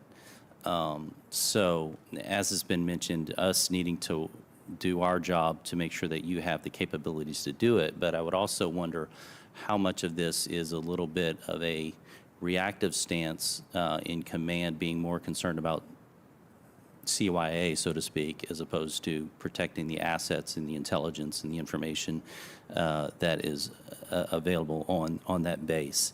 You mentioned that you recently developed the SOP, I guess about a month ago. That was news to me. Could we get a copy of that sent to this committee? Yes, sir. I don't see a problem with that. I'll coordinate with Commander U.S. Northern Command. Okay, that would be much appreciated. And we all remember the what I would call Biden's balloon blunder, where we had this balloon come across. We sat here and watched it for days. 10 minutes left in this. I went to a meteorologist at one of the local news stations, and he was tracking it and predicting where it was going to go, and yet we were watching it go over bases and not doing anything about it. How much is this just not the will to act versus legitimately you being prohibited legally from doing things?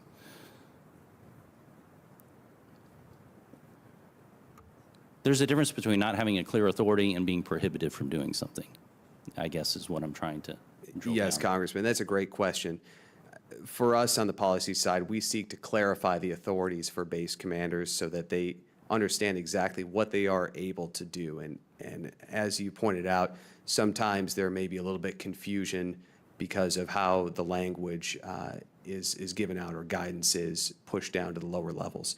During our review of counter-UAS policies, as prescribed in Section 925 of the FY25 NDA, we've gone back and we've reviewed all of our counter-UAS documentation. For example, Section 130I, it was at about 130 pages. We've cut that down to 20 pages now.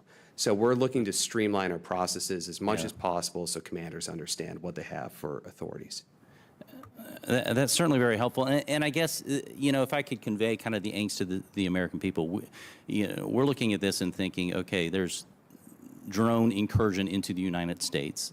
There's bad actors within our borders now who have the ability to even attack infrastructure. I mean, we're talking military bases, but it could be electric power lines, it could be pipelines, it could be anything at this point. And we seem very like we're approaching this from a very bureaucratic standpoint as opposed to something that literally could be a problem next week.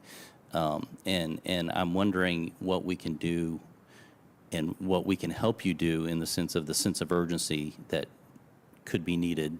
We have bad actors even at state level within our borders because, we had open borders for the last 4 years.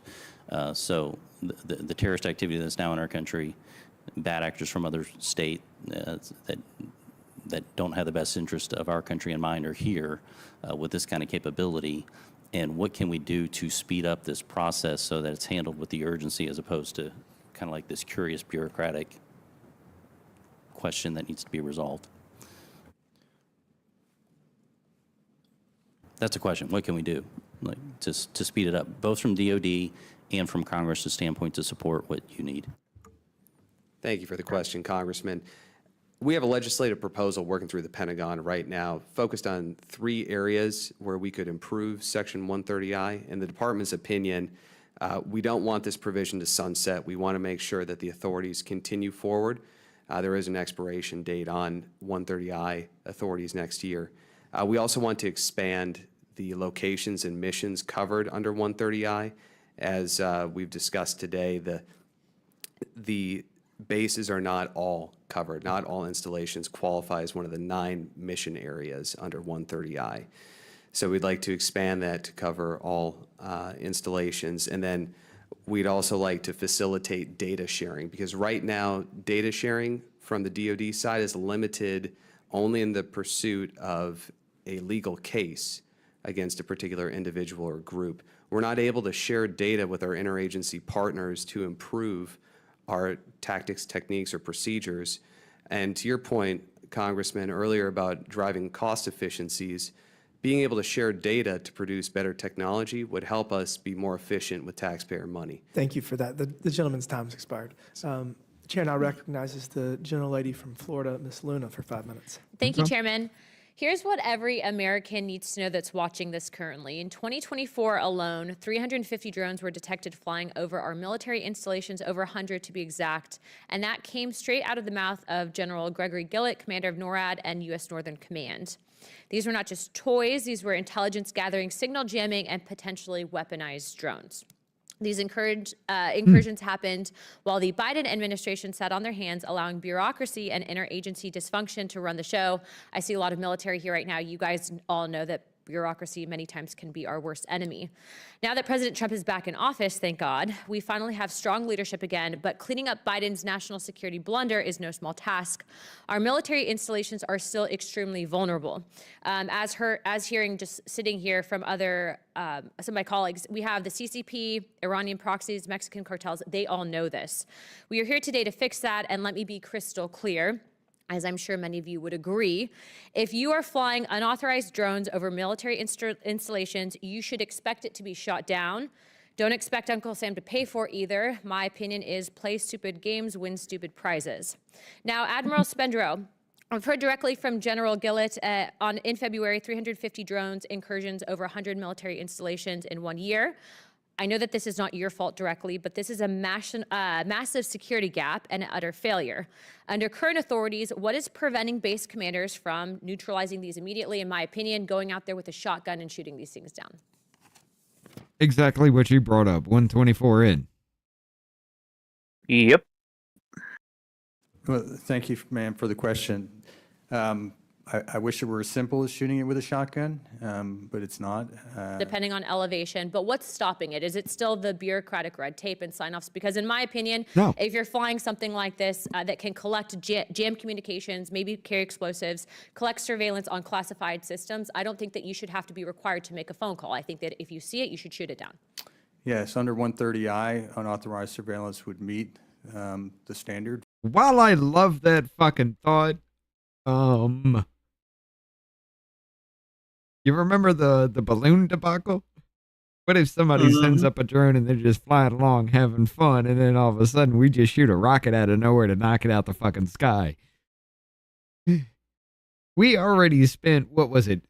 2 Sidewinder missiles on a fucking 1 hobby balloon because the first Sidewinder missile missed. Those things are like $200,000 a piece. We launched $400,000 in missiles to shoot down a goddamn hobby balloon. Which $200 worth of 30 millimeter cannon could have brought down. A $12 balloon. So yeah, I don't know. If you see it, just shoot it down. I don't know if that needs to be a thing, because we have to replace that munition. For engagement, if it were interfering with your operations, it would meet the standard for engagement. If you're not a 130I, then again, back to the rules of engagement and establishing hostile intent or hostile act. But you may get there. So just the presence of that drone over your base may meet hostile intent or hostile act. There is not a set of circumstances I can tell you in every case and go down a checklist. Okay, you met it. Go ahead and shoot. Sir, I mean, I think you might agree. If you are flying a drone in any capacity, I don't care if it's civilian or not, over a military installation, I don't even think you should have to go to a checklist. I think that it should automatically be taken down. Yeah, and that's the preference to invoke 130I is to relieve that burden. Because we do agree that unauthorized access to our bases poses a threat. Even if there aren't sensitive activities, it does provide surveillance of our force posture, our weak points, our vulnerabilities, descriptions, geographic details of the base. All of the information, right? They can gather intelligence piece by any means necessary. Senator Torre, how you doing? We do we do want 130I protection because we'd like to relieve that burden. Now, engagement still needs to meet the Look, standard, Julie Otting is here. responsible Hey, standard. Julie. You have to do Sorry. a collateral damage assessment before you can engage Well, I have a anywhere. feeling with this administration and the members on this panel, I think that you'll probably get there. So help is on the way in that regard. Mr. Diddleson, hopefully I said that okay. Do you believe that foreign adversaries like... No, she did not say that right, ma'am. Diddleson? I gotta play it back. That was fucking hilarious. Assessment before you can engage Well, I have a anywhere. feeling with this administration and the members on this panel, I think that you'll probably get there. So help is on the way in that regard. Mr. Diddleson, hopefully I said that okay. Do you believe that foreign adversaries like China and Iran exploit the jurisdictional chaos under the previous administration to increase their drone activity over U.S. territories? Yes, Congresswoman. I think our adversaries take advantage of It's Ditlev's son. She just Diddleson. Oh, I love it. every weakness that we have in our system, and they're constantly probing, trying to find an entry point. Okay. Well, let me just be crystal clear for the record. If you fly a drone over an American military base, it should be blown out of the sky. I don't think that this is a controversial perspective to have. No phone calls, no paperwork, no permission slips. But under the Biden message, I think it was more or less the message of fly wherever you want. We'll kind of deal with it later. But be crystal clear, under this administration, the message is FAFO. For decorum sakes, we won't interpret that, but just mess around, find out. You guys all know what that means. We have the technology, we have the capability, but what we lacked up until now is the courage to act without apology.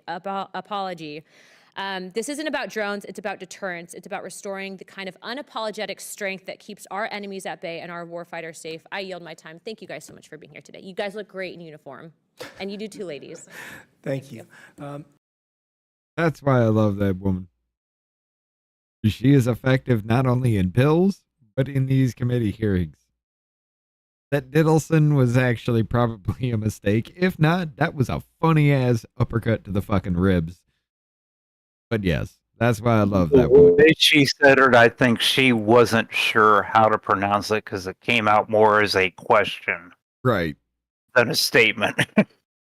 But then again, it could be those, like Jackie, Mama J. She has the ability to just take an uppercut shot to somebody's ribs and nobody realizes it till after the fact. It could have been one of those kind of things. I doubt it though, because you're right. She seemed more kind of like, oh shit, I might have messed that up. But that was still hilarious. In closing, I want to thank our witnesses once again for their testimony today. I now yield to Ranking Member Subramaniam for closing remarks. Thank you, Mr. Chair. I think let's keep it brief. That I think we have some good ideas that we can maybe turn into legislation, and we can hopefully make sure that we empower bases to both have the right technologies to address this, as well as to make sure more military installations are covered under statute potentially. Make sure there's better coordination with state, and local, and federal, and make sure that overall we have a workforce and the capacity to be able to address these challenges. So I'm glad we are all on the same page on that front, and I look forward to working on this together. Thank you. I yield back. Thank you. I now recognize myself for closing remarks. It seems that we're a bit paralyzed here in Congress to deal with emerging technology. I've been working on cybersecurity legislation for the last 6+ years, and it has to go through the bill that we need, a comprehensive bill, would have to go through at least 10, maybe more committees of jurisdiction to get it right in the House, and probably another 5+ in the Senate. And we are just unable to do what we need to do to address real national security issues in the realm of cybersecurity. And I fear that it's going to take some tragedy to cause us to act in that capacity on cybersecurity. I don't think drones are much different, both because of the complexity, the challenges that we face from a legislative perspective, whether it is authorizing and appropriating the money to purchase the necessary technology to monitor, to then engage with and disarm drones that are posing a threat or whether it's the authority side to address the legal concerns that are very real. And it's probably not going to get done in one bill. It's going to probably be a number of bills. And, there's going to be a lot of interest surrounding how we do it. As I think about this issue, the Chinese New Year drone was one of the most amazing things I've ever seen. And it also was very troubling. That display of, I guess it was an AI-enabled drone swarm that was basically providing entertainment. But while it was very entertaining, it's also terrifying. And I think that the capabilities of our adversaries and seeing how war has evolved in Ukraine and how the Russians and the Ukraine military are largely relying on drones. I mean, there's a huge portion of that conflict is being used as technology as opposed to traditional warfare. So we've got to get moving on this. We have to enhance our capacity. We have to, Congress has to act, but a lot of this is the private sector getting up to speed. A lot of this is Congress can act. Our Defense Soaking our department heads. telling us exactly what they need. And we don't have time to waste. We've spent enormous amounts of resources to make sure that we have a 24/7, 365 air alert mission for fighter jets to be deployed. And I'm not sure how good that capacity is right now, considering that a couple dozen drones could severely impede our ability to get jets off the ground. So, I mean, this is a huge, huge challenge, and we need to act before it is too late. I appreciate y'all taking the time to come here today. It seems that we are moving in the right direction, and I appreciate your work to help get us where we need to be, and I look forward to working with my friend, the ranking member, to craft some legislation, and I will, with that, I will yield back. Thank you again for being here today. Without objection, all members have 5 legislative days within which to submit materials and additional written questions for the witnesses, which will be forwarded to the witnesses. If there is no further business, without objection, the subcommittee stands adjourned. Okay. So I didn't hear much of anything new other than the fact of we can't do nothing about this. We need more money. Which the money part I can actually understand and I agree with. Because we're gonna have to outfit everything around to keep up with this changing warfare. And I'd rather my money go towards that than Ukraine or Israel or other countries for gender studies and all that other bullshit we do. However, I didn't learn anything new, did you? No. So that was pretty much a waste of time. Which is 99% of what our Congress does. I mean, yes. I will say this. The only thing that was really just bullshit straight up was Lynch. I'm actually impressed. This is one of the very few that I have heard where there's not just shit slinging everywhere. This one was pretty much outside of Lynch, but then, right.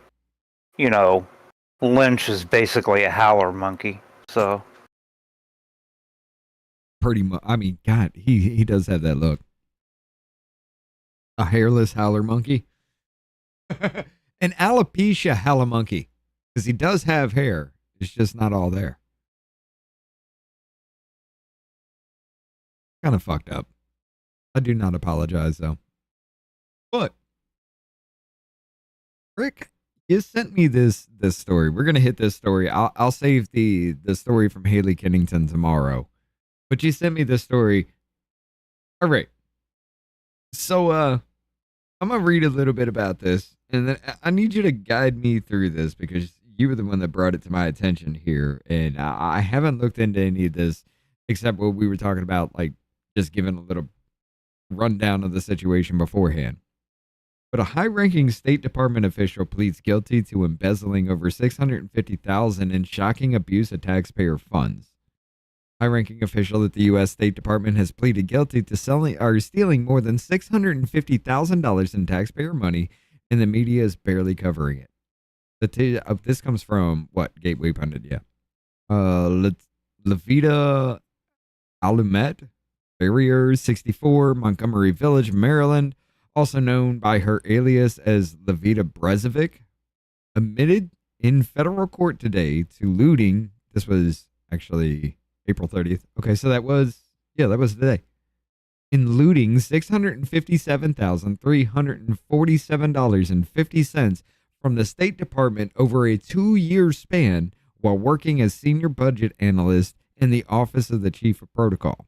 According to the DOJ, Farrier wielded her signature authority like a blank checkbook, issuing 63 fraudulent checks between March 22nd and April 2024. March 2022 and April 2024. 60 to herself and 3 to another individual which whom she had a personal relationship. All of the checks were funneled straight into Farrier's personal checking and savings accounts. But the scheme didn't end there. Farrier then used QuickBooks software to alter the payee information in the Department of Internal Systems, swapping her name for legitimate State Department vendors in an apparent effort to throw off potential audits. Holy shit. So you're talking about in the 2-year time frame, she siphoned off roughly around $24,000 a year straight into her own fucking pocket.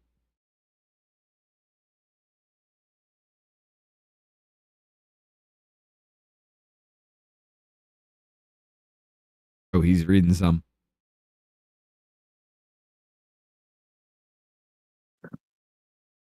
I'm grabbing a picture of her.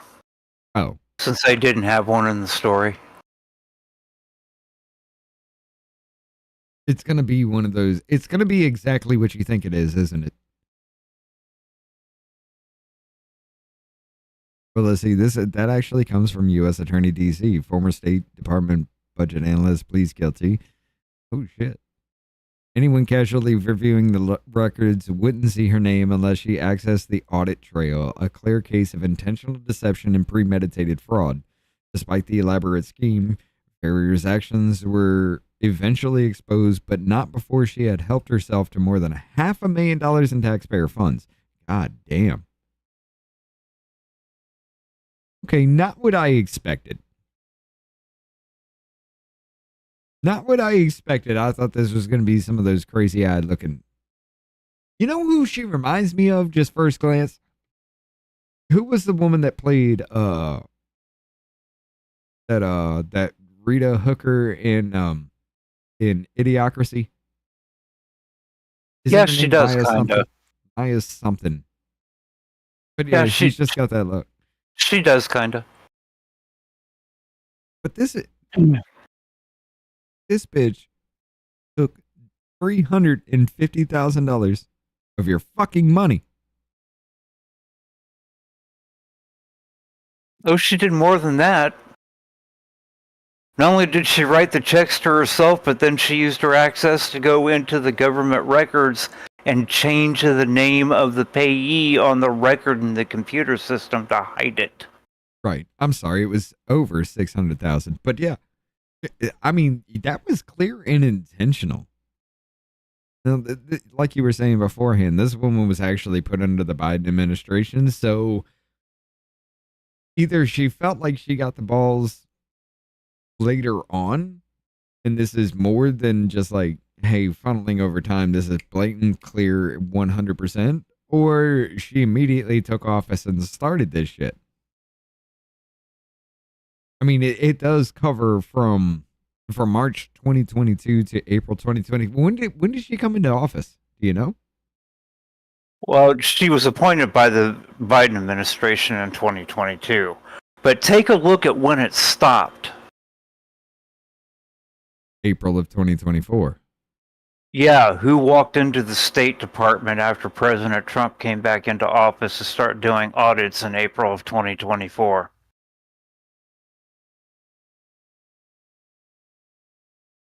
Who's been talking Who? about the billing codes for payments and what they're for? Elon and Doge. That wasn't in April of 2024. Yeah, it was. Yeah. Oh shit. No, that was this No, year. no. That was this year. Yeah.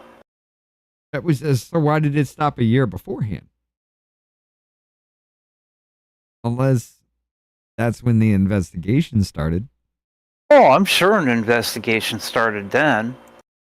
But I'm also willing to bet that if Kamala had gotten elected or if Biden hadn't dropped out and gotten reelected, we'd have never heard of it. Oh hell no. All I'm seeing from her is about this story. Mm-hmm. Let's see what AI says. Began working in the State Department in 2015. According to her LinkedIn account, she was a senior budget analyst in the State Department Office of Chief of Protocol during the time she embezzled funds. Oh, that's all it says about her.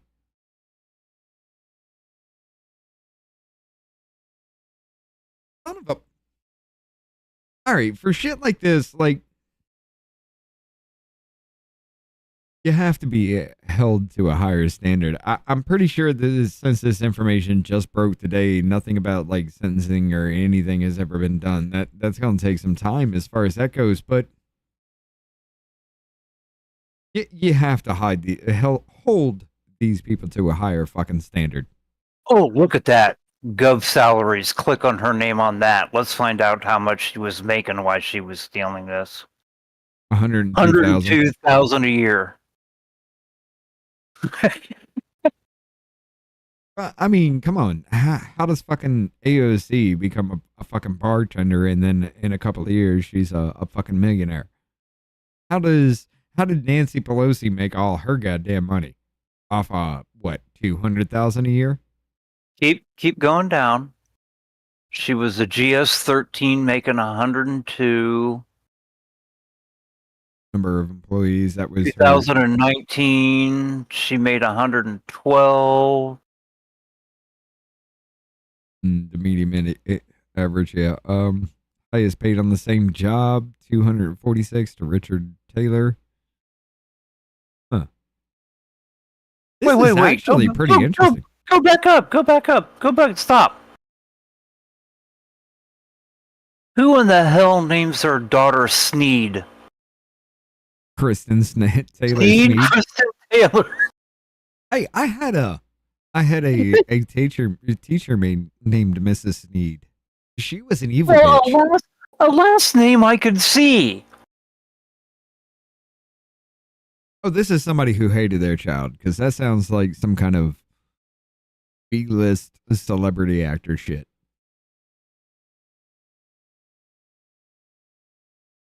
Wait, our swimmer started working for the Department of Commerce? Michael Phelps? Michael E. Phelps? I don't know if that's I don't know, is that it? Or is that... I have no idea whether that's him or not, but it's funny. Oh, I thought I these... won all these gold medals. No. Now I'm going to go work for the State Department. No, hold Or on. the Department of Commerce. These names ain't last name first, so that is a person Yes. named Sneed Kristen Taylor. Yes. God! Freddie Velez. Why is Sneed a first name? That is a last name. That is... Oh my... Why? Some people just shouldn't have kids. You gave this motherfucker two last names. You put a last name as a first name, gave them a regular middle name, and then gave them one of those fucky last names. You purposely did that. You're a dick. You are dick parents.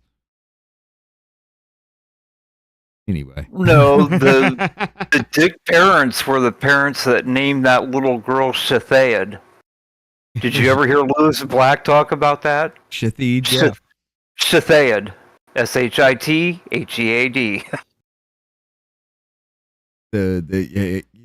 God. I went to school with a guy named Richard Head. His last name was Head, and his parents had the goddamn Cunt Cassidy to name the kid Richard.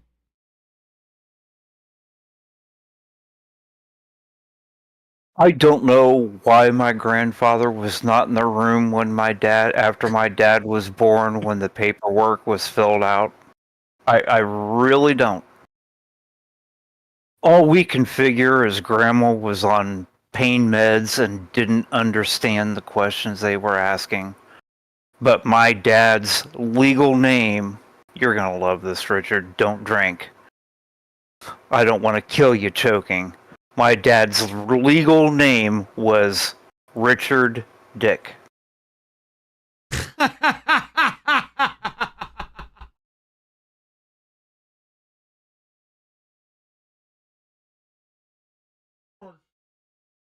That is awesome. That is awesome. So Dick Dick. Yeah. Now we're getting into Spaceballs. Dick Dick. Dick Dick Dick Dick Dick Dick. I could use that. But then again, you know, the dude's name was Richard Head, and we all did just go around calling him Dickhead. And we got away with it in school. Because we were literally calling him by his name, so you couldn't punish us for it. It was amazing. I'm sorry, Mr. Head, for picking on you, but you had it worse than me. All right. U.S. Ukraine signed long-awaited minerals deal after months of negotiations. Oh, give us the rare The earth so they do it. gnome actually finally signed it. Hell yeah, now we're getting some out of this. But let's go ahead. My wife has actually almost got dinner ready for me. So what do you have for final thoughts here, Rick? Oh, you're not going to talk about the monkey brain? Well, we'll have to hit that tomorrow. My wife's almost done cooking, so I got to get some food and Okay, yeah. I got to hit that up too, and I want to read more about that. Other than the admiral not even realizing the law to get the authority he's bitching about under 130I, there really was absolutely nothing new in that committee meeting. It was a complete and total waste of time. It was. It 100% was. And I kind of built it up a little bit because I thought there was going to be something good here, but I only listened to about 10 minutes. I heard Lynch's argument and I heard Mr. Cloud's argument, and I was just like, okay. Well, Lynch is going to piss me off, so that's the thing. But yeah, the best part, Lynch pisses everybody off when he opens his mouth. Yeah. The best part of that hearing was Mrs. Luna going, just go out with a shotgun and blow it out of the air.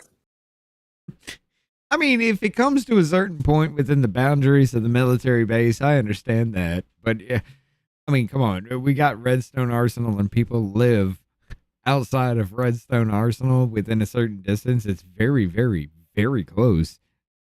But yeah, if you're shooting rockets out there, we're just raining shrapnel down on our citizens. I don't like that thought. Okay, maybe we shouldn't do that. Maybe we need something else, which means close quarter danger kind of situation to the base itself. But don't just shoot shotguns at no. You know what caused the majority of the damage when Reagan bombed Libya, right? The shrapnel from the explosions. No. Had nothing to do with the bombs we dropped. They did some damage, yeah. You know what caused the majority of it? What? The Libyans. They didn't know you couldn't take an anti-aircraft missile and shoot it straight up in the air at an aircraft. They were too dumb to realize that eventually that rocket runs out of fuel. And what goes up must come down. So they shot them straight up in the air at the airplanes. They ran out of fuel, did a UE, and came straight back down. And at that point, the missile really didn't care whether it hit an airplane or a building or a camel. It was going to go boom. Look, stupidity is actually the biggest pandemic of the planet. And a lot of motherfuckers are infected with that. Because if somebody ordered me to shoot a missile up I'd be like, where is that gonna land if it misses and runs out? Because if I shoot it straight up, that's gonna land on my head. You ever shot an arrow into the sky, motherfucker? Apparently not.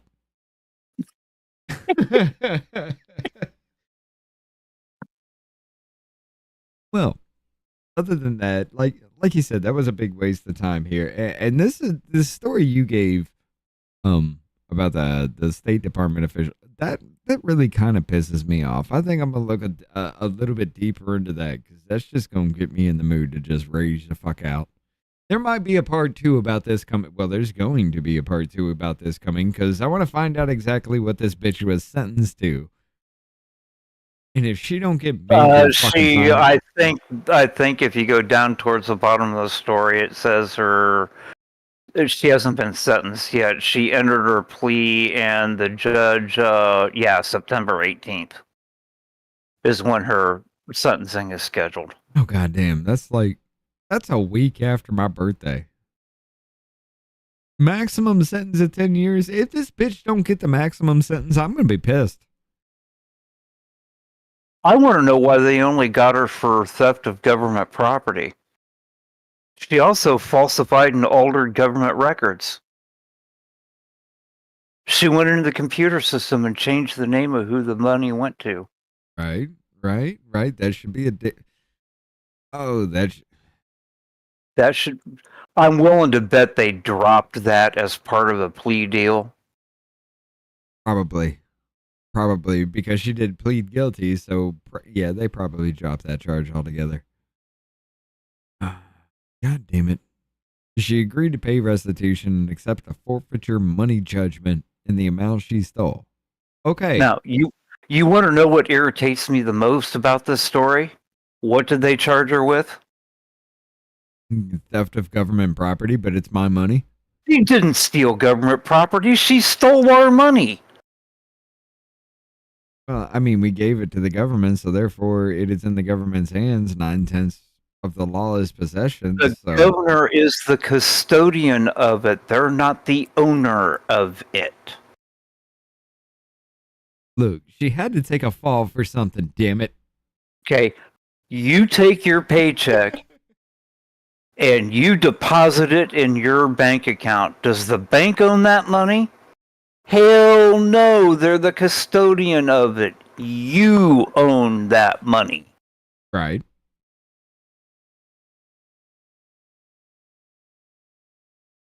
Okay. But all right, ladies and gentlemen, Don, Rick, I'm sorry, I called you Don. I was gonna call you Don Golf. I'm a dickhead. I know. That's why my name is Richard. Rick, I Don, appreciate. apparently we're twins now. What up, Lenny? How you doing, Ken? But apparently, what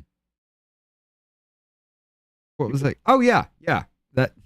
God damn it, I was thrown off. Rick, I appreciate the fuck out of you for stepping in here. Ladies and gentlemen, we will be bringing you guys on when Davey's not around. Those that are in the Discord will definitely get preferential treatment. Those that want to come on, you don't need a camera. You just need a voice.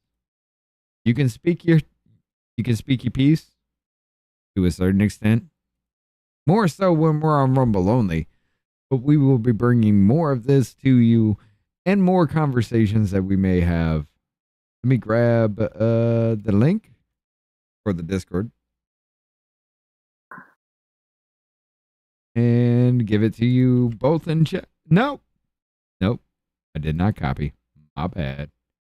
Jonah? Copy. No, I don't mess around. I spent 20 years in special operations. I have fun, but when it comes to serious stuff, I don't mess around. Come on and join us in the Discord if you want to talk. We just have fun. We get really serious. We rage the hell out. We're savages in the Discord, and you will get some real information. Do not forget, thank you, Muffin, for it. Let me go ahead and copy. Do not forget, if you can, please, definitely, go ahead and hit up this Gives and Go here. Help Jennifer out. Let's get the Jennifer O'Connell. Let's get her utilities fixed up, her house fixed up enough to have the babies with her. Her grandchildren grandchildren for people I guess that's a fucked up way of putting it. Her grandchildren need a comfortable place, and helping her out would definitely go a long way. You guys have been doing amazing with that as it is. Let's keep that rolling. Throw that information out there. Let's get her to her goal. But I will say this. It's been fun. We're going to be back tomorrow with some more of Davey. And maybe we won't have to have an impromptu emergency therapy session. That was fun last night. He needed that. He really did. But I appreciate the fuck out of you, ladies and gentlemen. There was a story from Haley Kennington on the Daily Caller we will be covering tomorrow, and some more stupid shit that I already do have thoughts on and lined up for. But until tomorrow, same stupid ass time, same stupid ass channel. We will see you all tomorrow. Comes a president. We can't start our own little business here. That's all I need. I'll make it happen with some work and belief. Know what I want, so I'll take it on. I've made mistakes, but mistakes make you strong. Let's break it down for a minute. I want the crown, I'm gon' get it. You hear me loud, man, I'm winning. Yeah, Charlie Sheen will be grinning. These ladies know that I'm sinning, and this is just the beginning. I'm closing in the night inning. There ain't no point in resisting. Living life like a dream, live it right, that's the thing. Every night got a team, I've been tied to the scene. Out on stage, here I'm screaming. Okay, it's a dream, and I pray as a team. One day it'll be me. If I want it, then I'll get it. Head down, don't regret it. Push myself to the limit. If I play it, then I win it. I'm just saying, I'm just living for today. For a minute, I don't stay, I just visit. Have no shame, I admit it. Looking on me to see if I succeed, to see if I believe. They're looking up to me. They want the best of me now, best of me now, best of me now, best of me. They want the best of me now, best of me now, best of me now, best of me. They want the